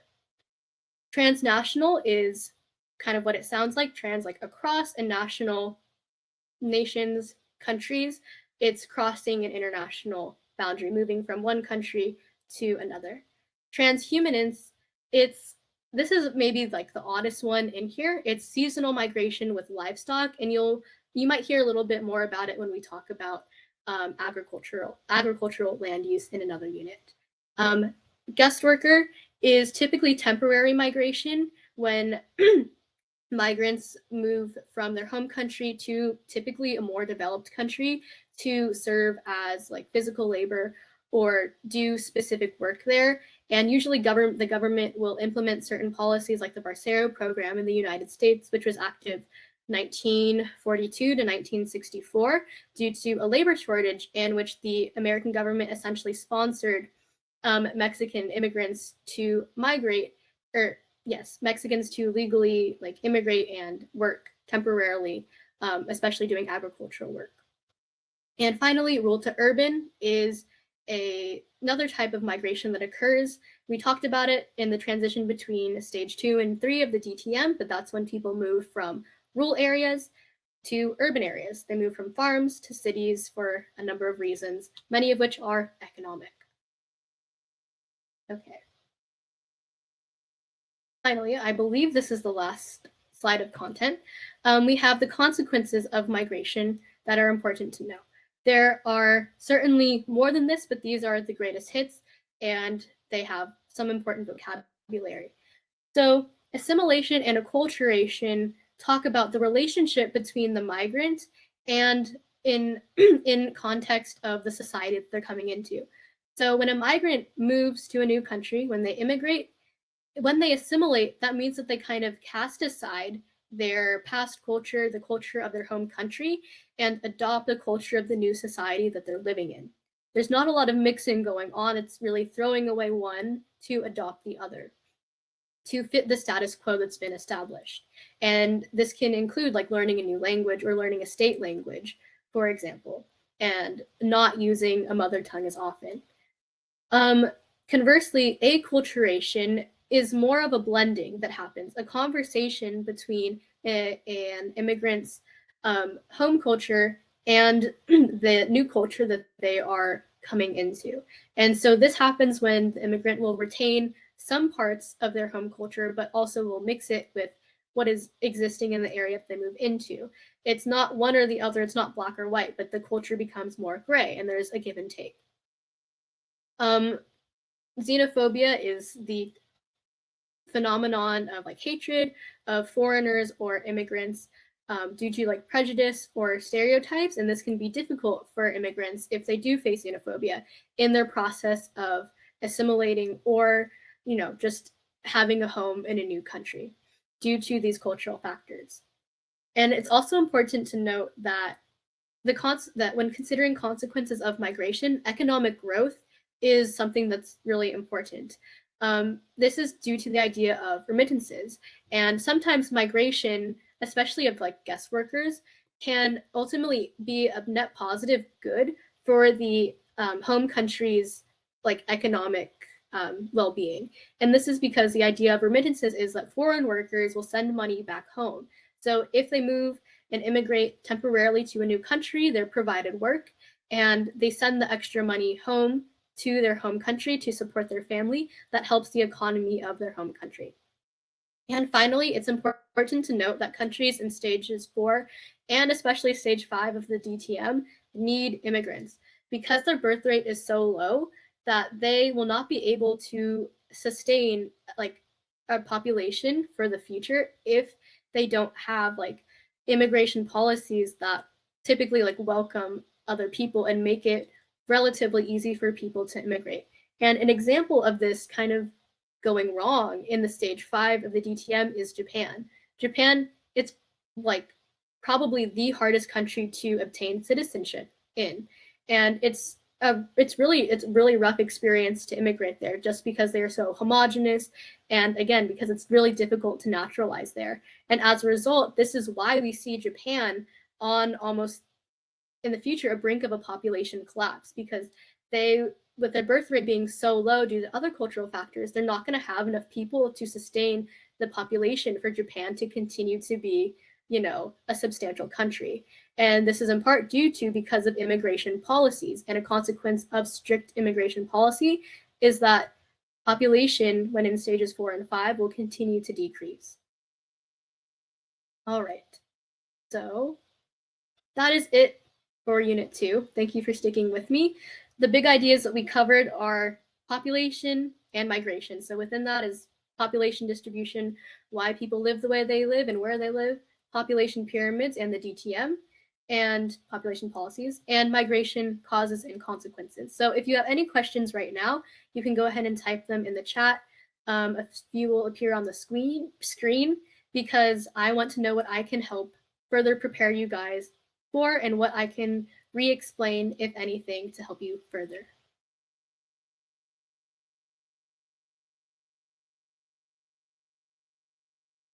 Hey guys, so one thing I wanted to mention was that I was seeing a lot in the chat is if you had trouble like taking notes or keeping track of notes, or you want to find a different way to take notes, we actually created review packet that you can find. Actually, someone sent the link in the chat.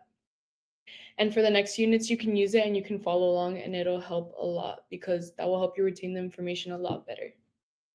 Yeah.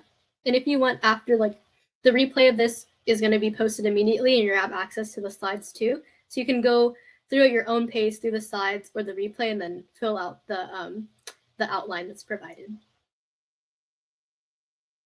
Okay, but if we have no questions, I guess we can move on to our practice quiz.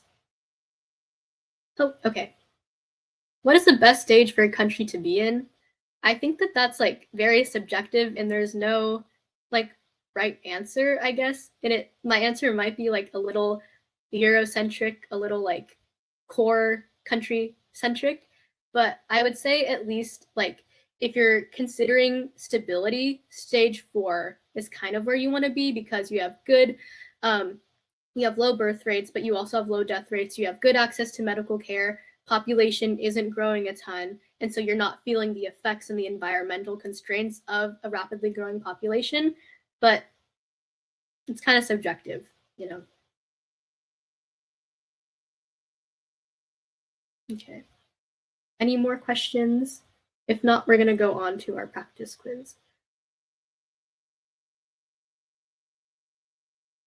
All right. I think, oops, I'm going to share the practice quiz now, and I'll give you the chance to join.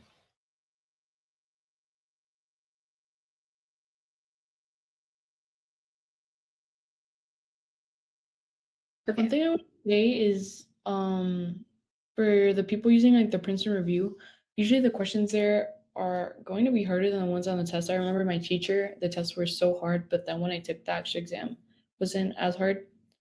But yeah, the difficulty is always going to be a little bit harder. So just know that because it helps you prepare better for the test. Okay, so you can go ahead and join using the QR code there. And then once we have enough people, we're going to get started. Should I play the music?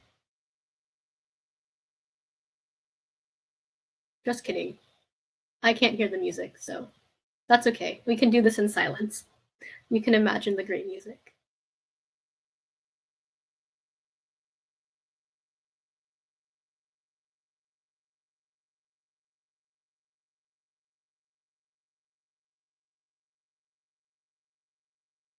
So we're going to have about 10 practice questions here. And after that, we're probably going to go into some FRQ review. And we'll see how much time we have left, but we might have to call it a night there. We do have some additional MCQ in the slideshow if you want to look at that after the slides are posted, if we don't have time to get to them. Okay.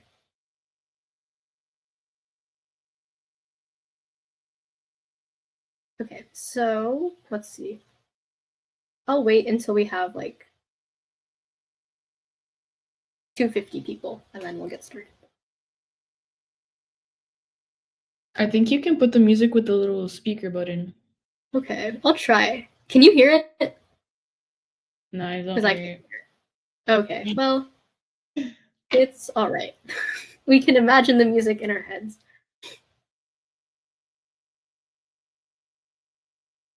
Or I could sing for you guys. Just kidding, you wouldn't want that.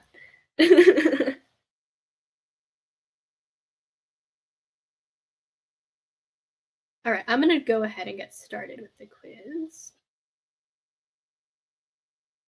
Okay. All right, or we can have Kahoot music. Okay, so first, which of the following factors could be considered a push factor?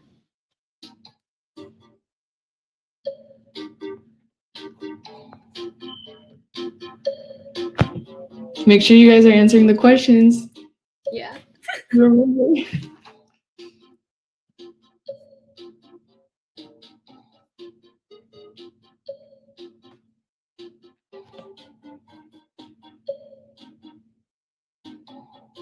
I like the emojis. Me too. They're cute. All right, I'm gonna go ahead and reveal the answer. Woo! Wow, you guys did so good. 98% correct. The push factor is B, religious persecution. You guys got it, but in case you didn't, it's because that's the only one that would motivate you to leave an area. The other three sound really appetizing, and they would entice you to move to an area, and that's a pull factor pulling you in. Push factor is pushing you out. Oh, the music came on, I think. Okay. 2, a population pyramid with a wide base represents what?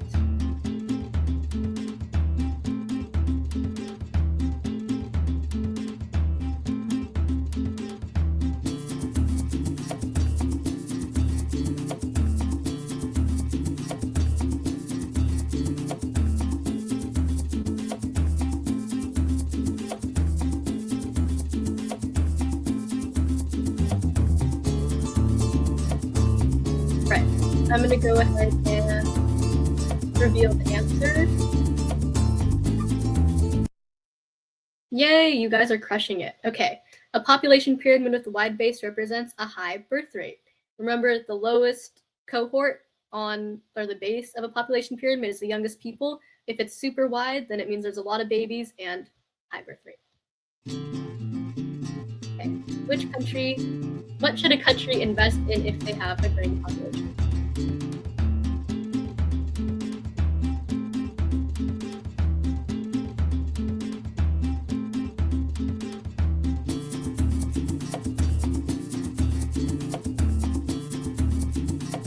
Oh, okay. I will turn down the music.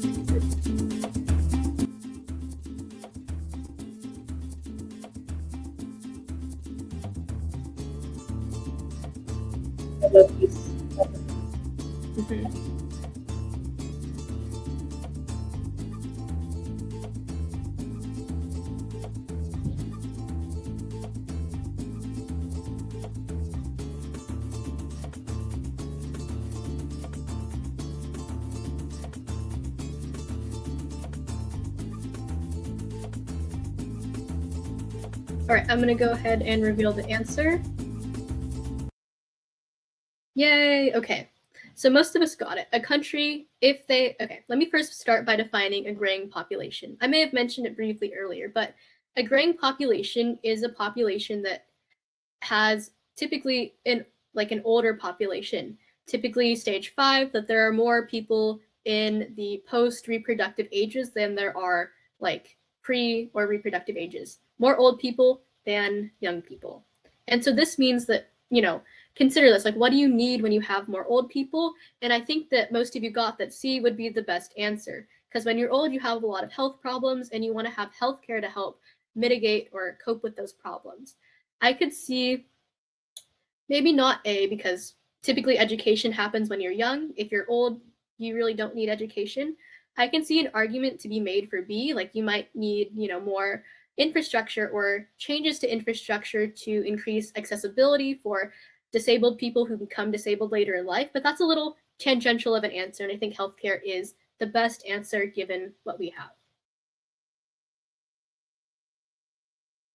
All right, ready to move on? Okay. The youthful population has what characteristics?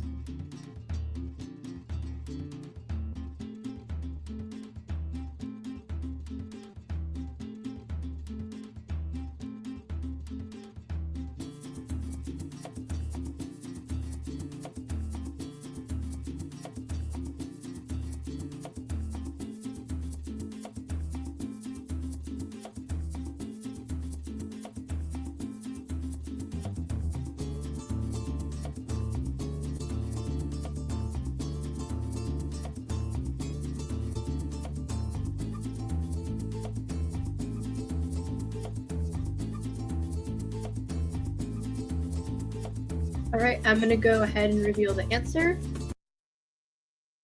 So a youthful population has C, high fertility rates and high dependency ratio. This is because a young population, if you think back to more stages like 1, 2, a little bit of stage 3, but mostly stages 1 and 2, the number of children being born to a woman is very high because, you know, lack of medical care, contraceptive aren't widely used, but also you're living in a rural area and you want to have a lot of kids to help on the farm. It also means that you're going to have a high dependency ratio. Remember that dependency ratio is a number of dependents, or people too young, in this case, or too old to work, compared to the number of people who are working age. And if you have a young population, that means that a lot of people are too young to work. They're dependents, so dependency ratio is going to be high. Okay. Right, next question. In stage 4 of the DTM, death rates are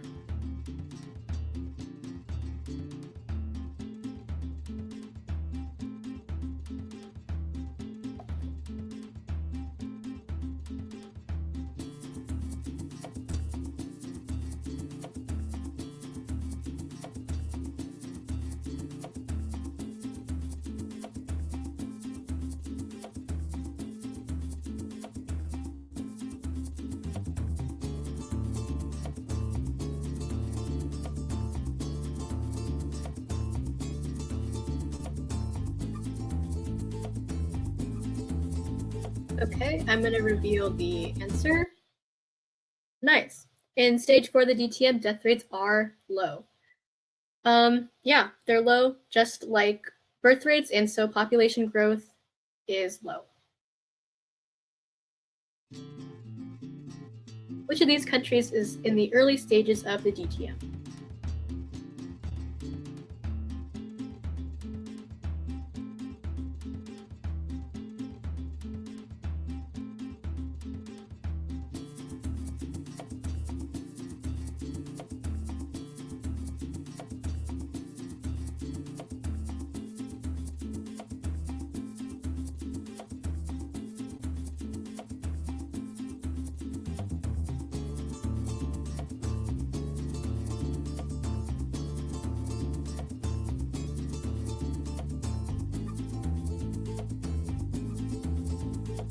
All right, I'm going to reveal the answer. Wow, you guys killed it. 100% correct response rate. You are right. Bolivia is the country here that's in the earliest stage of the DTM. Type in the chat right now what the other countries are in. Hopefully you guys can know. Okay, next question. How did the DTM model affect the Malthusian theory?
All right.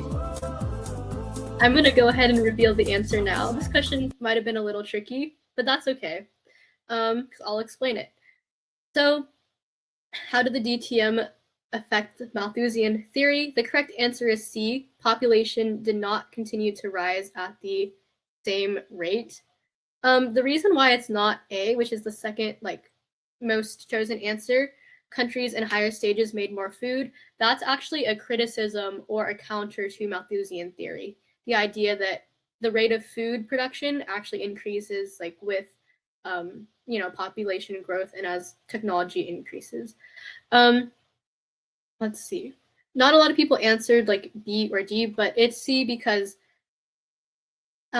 basically what Malthus said is like population, when looking at stage 2, population is going to increase when birth rates stay the same but death rates decrease due to medical advancements. And this rate of population growth is going to be bigger or faster than food, which goes arithmetically, and thus we're going to have a problem. Okay, next question. We're almost done.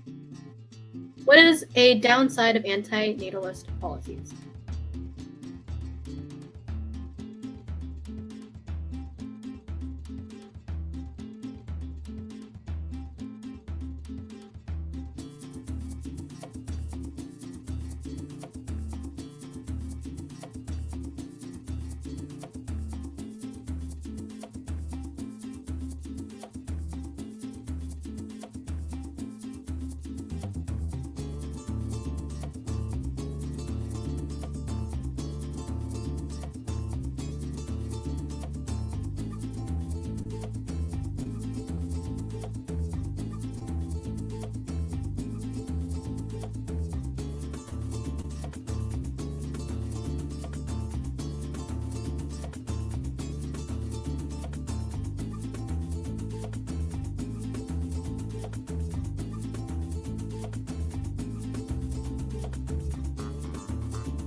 I'm going to go ahead and reveal the answer now.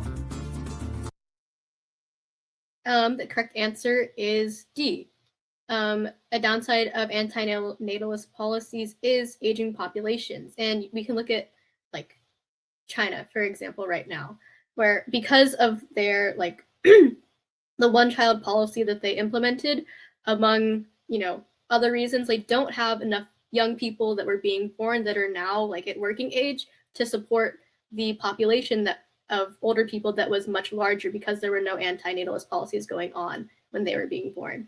So ultimately, when you decrease the number of babies being born, or you decrease the birth rate, that leaves everyone who was born before in an area of a larger birth rate to grow old and not have enough people like working to support them. And you have an aging population where the average age of the population is, you know, relatively older.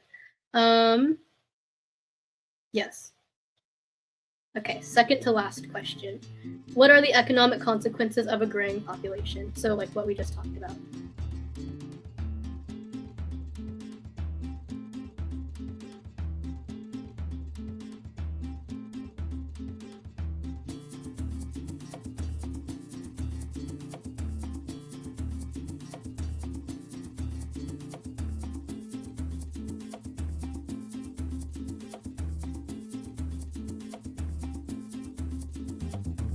I kind of wish I could have this music playing when I take my AP exams. Like,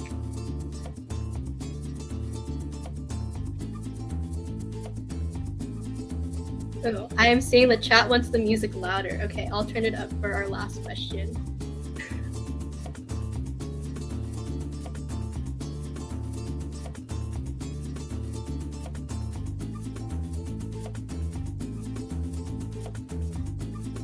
I'm going to go ahead and reveal the answer. The one consequence of a growing population is a high dependency ratio. And again, dependency ratio is the ratio of people who are too old, in this case too old, or less so too young to work compared to the number of working people in a population. So if you have a lot of old people who can't work and are needing to be supported by a smaller group of working age people, you're gonna run into some issues. Yeah, the reason why it's not a low employment rate is because it's not that people are necessarily of working age or not being employed. It's that the retired people are needing to be supported by the working age people, and that leads to a high dependency ratio. And in fact, there's not necessarily like a low employment rate per se. It's just that you're going to need to start like outsourcing labor, and you might need to change your immigration policies and have guest workers come over because you don't have enough people working to sustain the economy. But I could see how A is maybe a feasible answer, just not the best answer considering what we're talking about. Okay, last question. Are you excited, guys? I'll turn the music up for you. Let me know if you want it louder.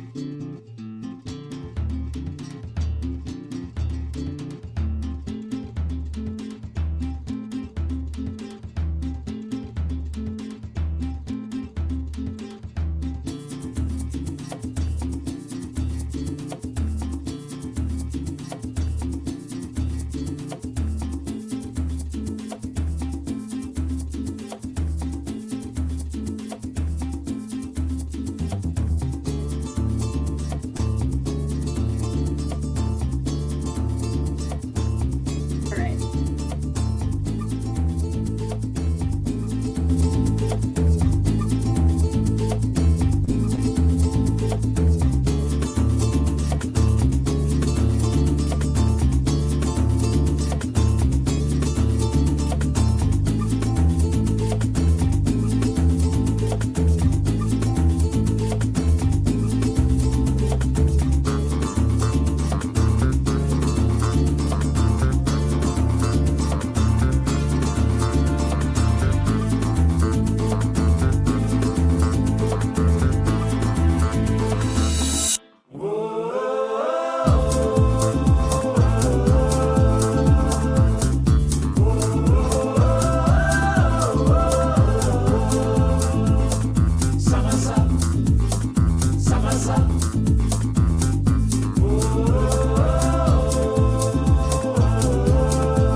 All right, I'm gonna go ahead and reveal the answer. Sorry to interrupt the music. What poses a great challenge for immigrants wanting to immigrate from Africa to Europe? And this would be an example of an intervening obstacle, which would be the Mediterranean Sea. Just like knowing general like geography and like physical geography, the layout of like what environmental factor physically would cause a challenge to that. That would be the Mediterranean Sea there. Yes. Okay. So thank you all for coming along with us for our practice quiz. We're now going to do some FRQ practice in the last like 15 minutes of this session. And let me share that.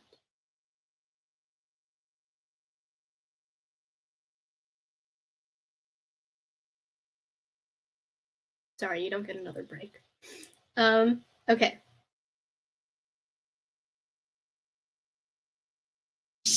Okay, wait, how do you make the screen like a little bigger? Uh-oh. Okay, there we go. So There now we we're go. going to be the FRQ, which is also known as the free response question. And one thing that my teacher taught me and that now we're going to be teaching you here at Fiveable is that different verbs are going to mean different lengths of sentences or what you really have to focus on. So for example, we have identify. If you get identify, that's just one complete sentence. Like, don't waste your time trying to write 4 sentences, 5 sentences. If you're going to do identify, do 1 to 2 sentence max. Describe is 1 to 2 sentences with a little extra information. And then explain will be more of a format paragraph. So when it asks you to explain, you really want to be thorough because they are asking you to answer the question thoroughly compared to identify, which is literally just one thing. Then we have discuss, and discuss is write about multiple perspectives, similarities, or differences. Discuss is not going to come up as much, but if you do get discuss, just make sure that it's like pro and con, or what are the similarities of one thing, or what are the differences. If you are confused on any of this, you can ask in the chat, but if not, we're going to move on to the FRQ. So I'm gonna ask for compare. Usually you don't have to worry about that. Compare is mainly just similarities and differences, but the ones that are mostly going to come up are going to be identify and describe. That's one thing that my teacher told me when I was in class, that identify, describe are always going to come up. Okay, so how we're gonna do the FRQ is that we're gonna go by A, B, and C. So we're gonna do A, then I'll explain the answer, and Jessica will also explain the answer, and then we're gonna move on to B. But instead of just sending it in the chat once you write it, just hold on until we tell you when to send it, because you don't want to spoil the answers for others if you already know. Okay, so the question asks, infant mortality varies widely around the world and is affected by complex real-world characteristics. The infant mortality rate is a key demographic indicator that can be used to assess social, economic, and other conditions at multiple geographic scales. So the first question is going to ask you, identify the predominant ranges of the infant mortality rate found in South Asia and in Western Europe. So remember what we talked about in Unit 1. This is also correlating with Unit 2. But remember, when you're the first thing you want to do when you get this type of FRQ is that you want to analyze the map. So when you're analyzing the map, make sure what type of map it is. So we can tell this is a thematic map. And there's also the key. The key is going to help you. It's literally going to answer this question for you. So honestly, this question is pretty easy once you look at the key. And it asks, identify the predominant ranges of the infant mortality rate found in South Asia and in Western Europe. So just write one sentence and see how many are found in South Asia and how many are found in Western Europe. It's going to be numbers. So we'll give you a few, like 10, 15 seconds. No, because you have to analyze it, so like a little bit more.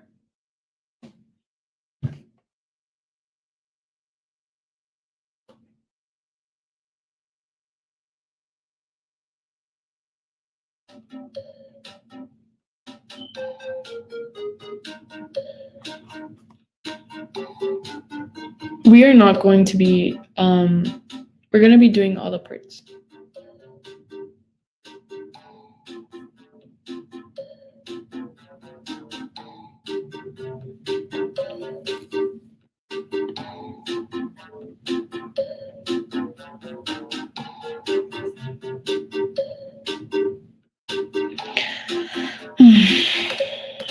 Okay, I think now is a good time to release the answer.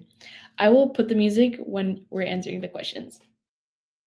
Okay, so for number 1, when you're looking at the map, for example, let's say you're looking at the map and you want to see for Western Europe and South Asia. The first thing is, that's why it's important to generalize where the regions are. So think of the continent Asia and think what's the southernest part of Asia. And you can see that this is where India is. And realize what color it's shaded. So from we can tell, South Asia is shaded in the range of 30 to 59 in the infant mortality rate. So for the first one, the predominant ranges of the infant mortality rate for South Asia would be 30 to 59. But you also have to answer for Western Europe. So for Western Europe, which is the continent of Europe, and then to the west, you can see that it's white. There's not much color to it or different range of colors. And for that one, Western Europe would be in the infant mortality rate of 2 to 14. So I'm just going to highlight someone's question right here so you can see, because this person did answer correctly. Okay, that's good. So that's how you would be able to write the sentence. Literally, it's just one sentence. Okay, now I think we can move on to B. If you think we should move on to B, just put a thumbs up in the chat.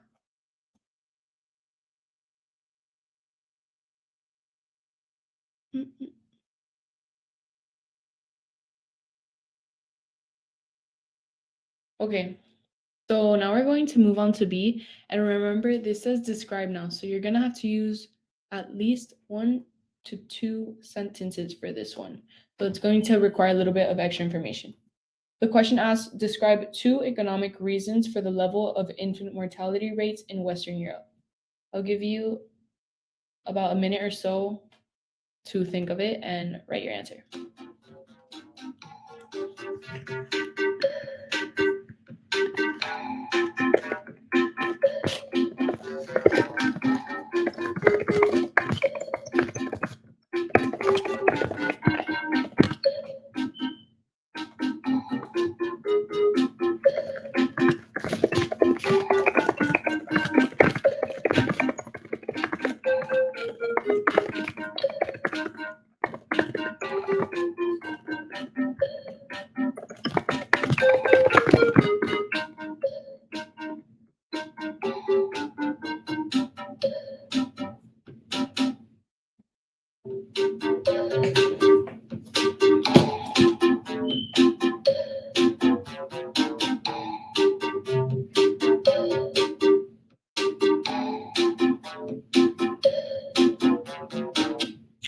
Okay.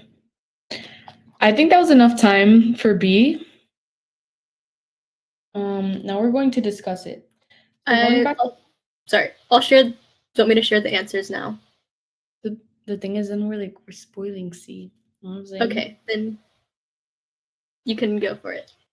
Okay, thanks. We're gonna reveal all the College Board answers by the end, but I am gonna be telling you a lot of the College Board answers as I'm going along the question. So for B, it asks, describe 2 economic reasons for the level of infant mortality rates in Western Europe. So remember, the western part of Europe, the infant mortality rate was really low. It was, I believe, 2 to 14. And the reason, 2 economic reasons would be that first, it has universal health care. So everyone has access to healthcare. And another one is that people have access to education. So the people that are working, for example, in the hospitals have a better education. So in case of an emergency, they can help, especially mothers who are about to give birth or are dealing with any problems during their pregnancy or when the infant is born. After, I am going to be sharing with you what the College Board also suggests. This is one of the things that the College Board did say. But for now, we're going to move on to C. And the question for C asks, identify and explain a specific way in which, actually no, before I move on, can you guys send me a thumbs up in the chat to make sure you guys are understanding the content?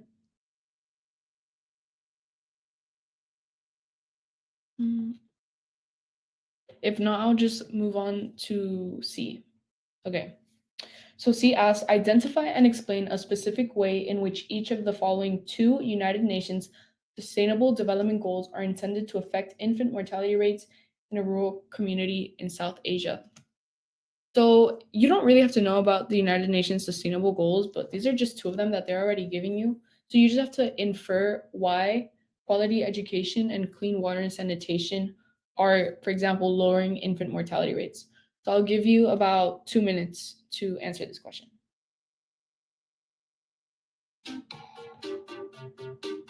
I would recommend that you do know the UN Sustainable Development Goals, but we don't expect that you know them right now because they're not Unit 1 or Unit 2. They're mostly latter units like Unit 7.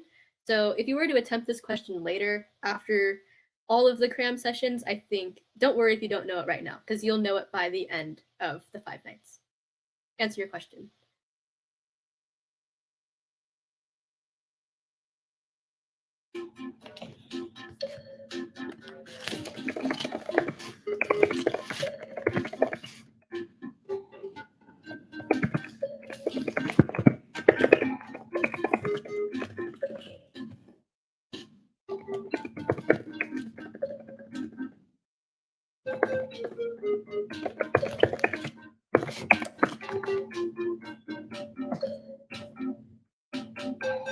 Sorry.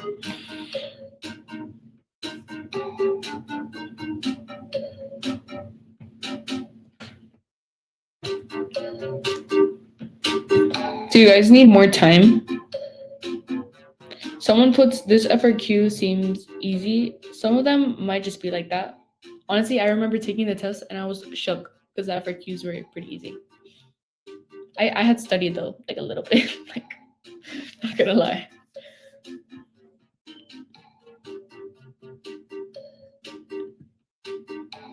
Okay, I think this is a good time to stop.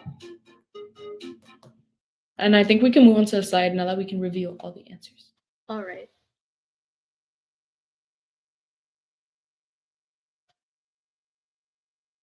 Okay, so now we're in the next slide, and this has revealed all the answers to you. So you are going to have access to these slides in case you want to go back into this FRQ later on or the recording of the cram session. But for example, A, which we had explained, was South Asia was 30 to 59 and Western Europe was 2 to 14 after analyzing the map. For that one, for this FRQ, you definitely have to analyze the map because some FRQs you're going to get, you're not going to be given a visual. B was describing the 2 economic reasons. So B1 says, B1 through B5 shows you all the options that you can put. You don't have to put all of those, but those are what they would see would be true. So they can evaluate it and give you the points. So one of them is the universal healthcare or affordable healthcare.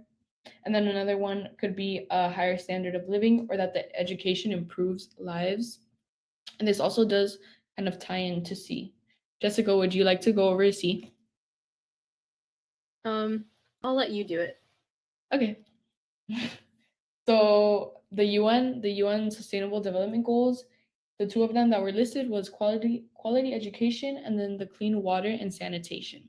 So basically, you're like, one of the things I was reading, like, I'm sorry, I'm messing up on my words, but one thing that I was thinking when I first read C was how, if this is like after, how would that help after baby dies? But this is kind of like a precedent, for example. So how can improving the education then help lower infant mortality rate? So for example, education would be able to improve the lives and increase the skills for employment, which I had mentioned when we were talking about B, because people are more knowledgeable, and in case of an emergency, they can help save the life of an infant. And then from C1 through C7, you'll see why other reasons that education will help. And then clean water and sanitation would be that they have access to safe drinking water, and there will also be not as many breakouts of disease, especially in areas where the healthcare may not be very good. So here it says reduces water scarcity and improves sustainable water management, and also improves sanitation and hygiene. So that covers this FRQ. If you guys have any questions, make sure to put them in the little chat box. We can move on to question and answering, right? I mean Q&A. I don't know why I say it the long way. We can do some Q&A since we have like 3 minutes left. I'll skip through all this like MCQ practice that we had in the slideshow. If you want to look at it later, you're free to. They're just more practice. And yeah, it includes the answers, so they'll have access to the answers too. Mm-hmm. And so now you have some time to ask us questions. If you have any questions, we could quickly answer for you. And if you maybe need to be prompted on what to ask, oops. This is a list of everything that we covered in units 1 and 2 today. Yeah. Okay, so do all the FRQs have up to G, or may they be shorter? Depends. Honestly, it depends. Some can go up to F, A, B, C, D, E, F. Not all of them will go up to G. Let me see. If you have a question, just put it in the little ask a question box so we're able to see it and highlight it.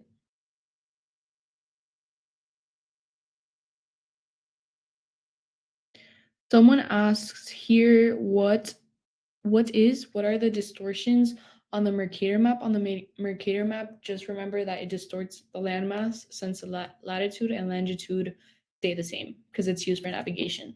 So they want to keep the absolute location the same.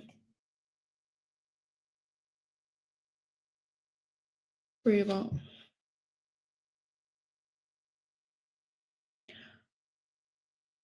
I don't think you need to worry about writing too much. Just make sure, like, if it asks to describe, max write like 3 to 4 sentences. Like, I don't think you need more than that.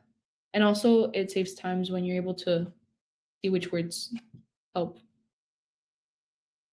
My advice is to answer the question thoroughly, but don't spend time saying things or answering things that you don't need to. So if it says describe, don't do anything more than describe. Like if you accidentally explain, like it's okay. As long as everything you say is right, they're not going to take points off. But you're going to have a lot to write, so you want to manage your time well.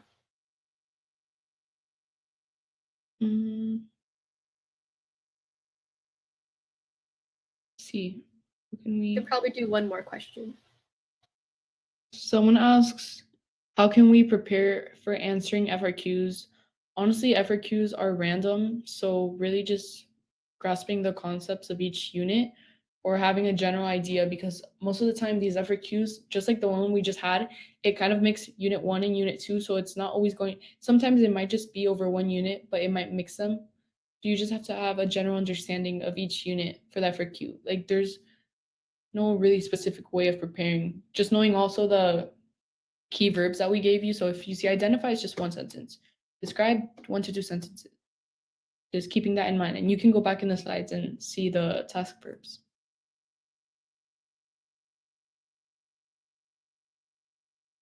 Okay, All right. I think sums it up. Yeah. You want to add in? Nope, I'll just go to the end of our slideshow really quick. We want to remind you that we'll be here for 4 more nights going over the rest of the 7 units, as well as like more essential skills and summarizing what you need to know for the exam. It's been a pleasure to host for you tonight. We hope you learned a lot and that you come back tomorrow to learn even more.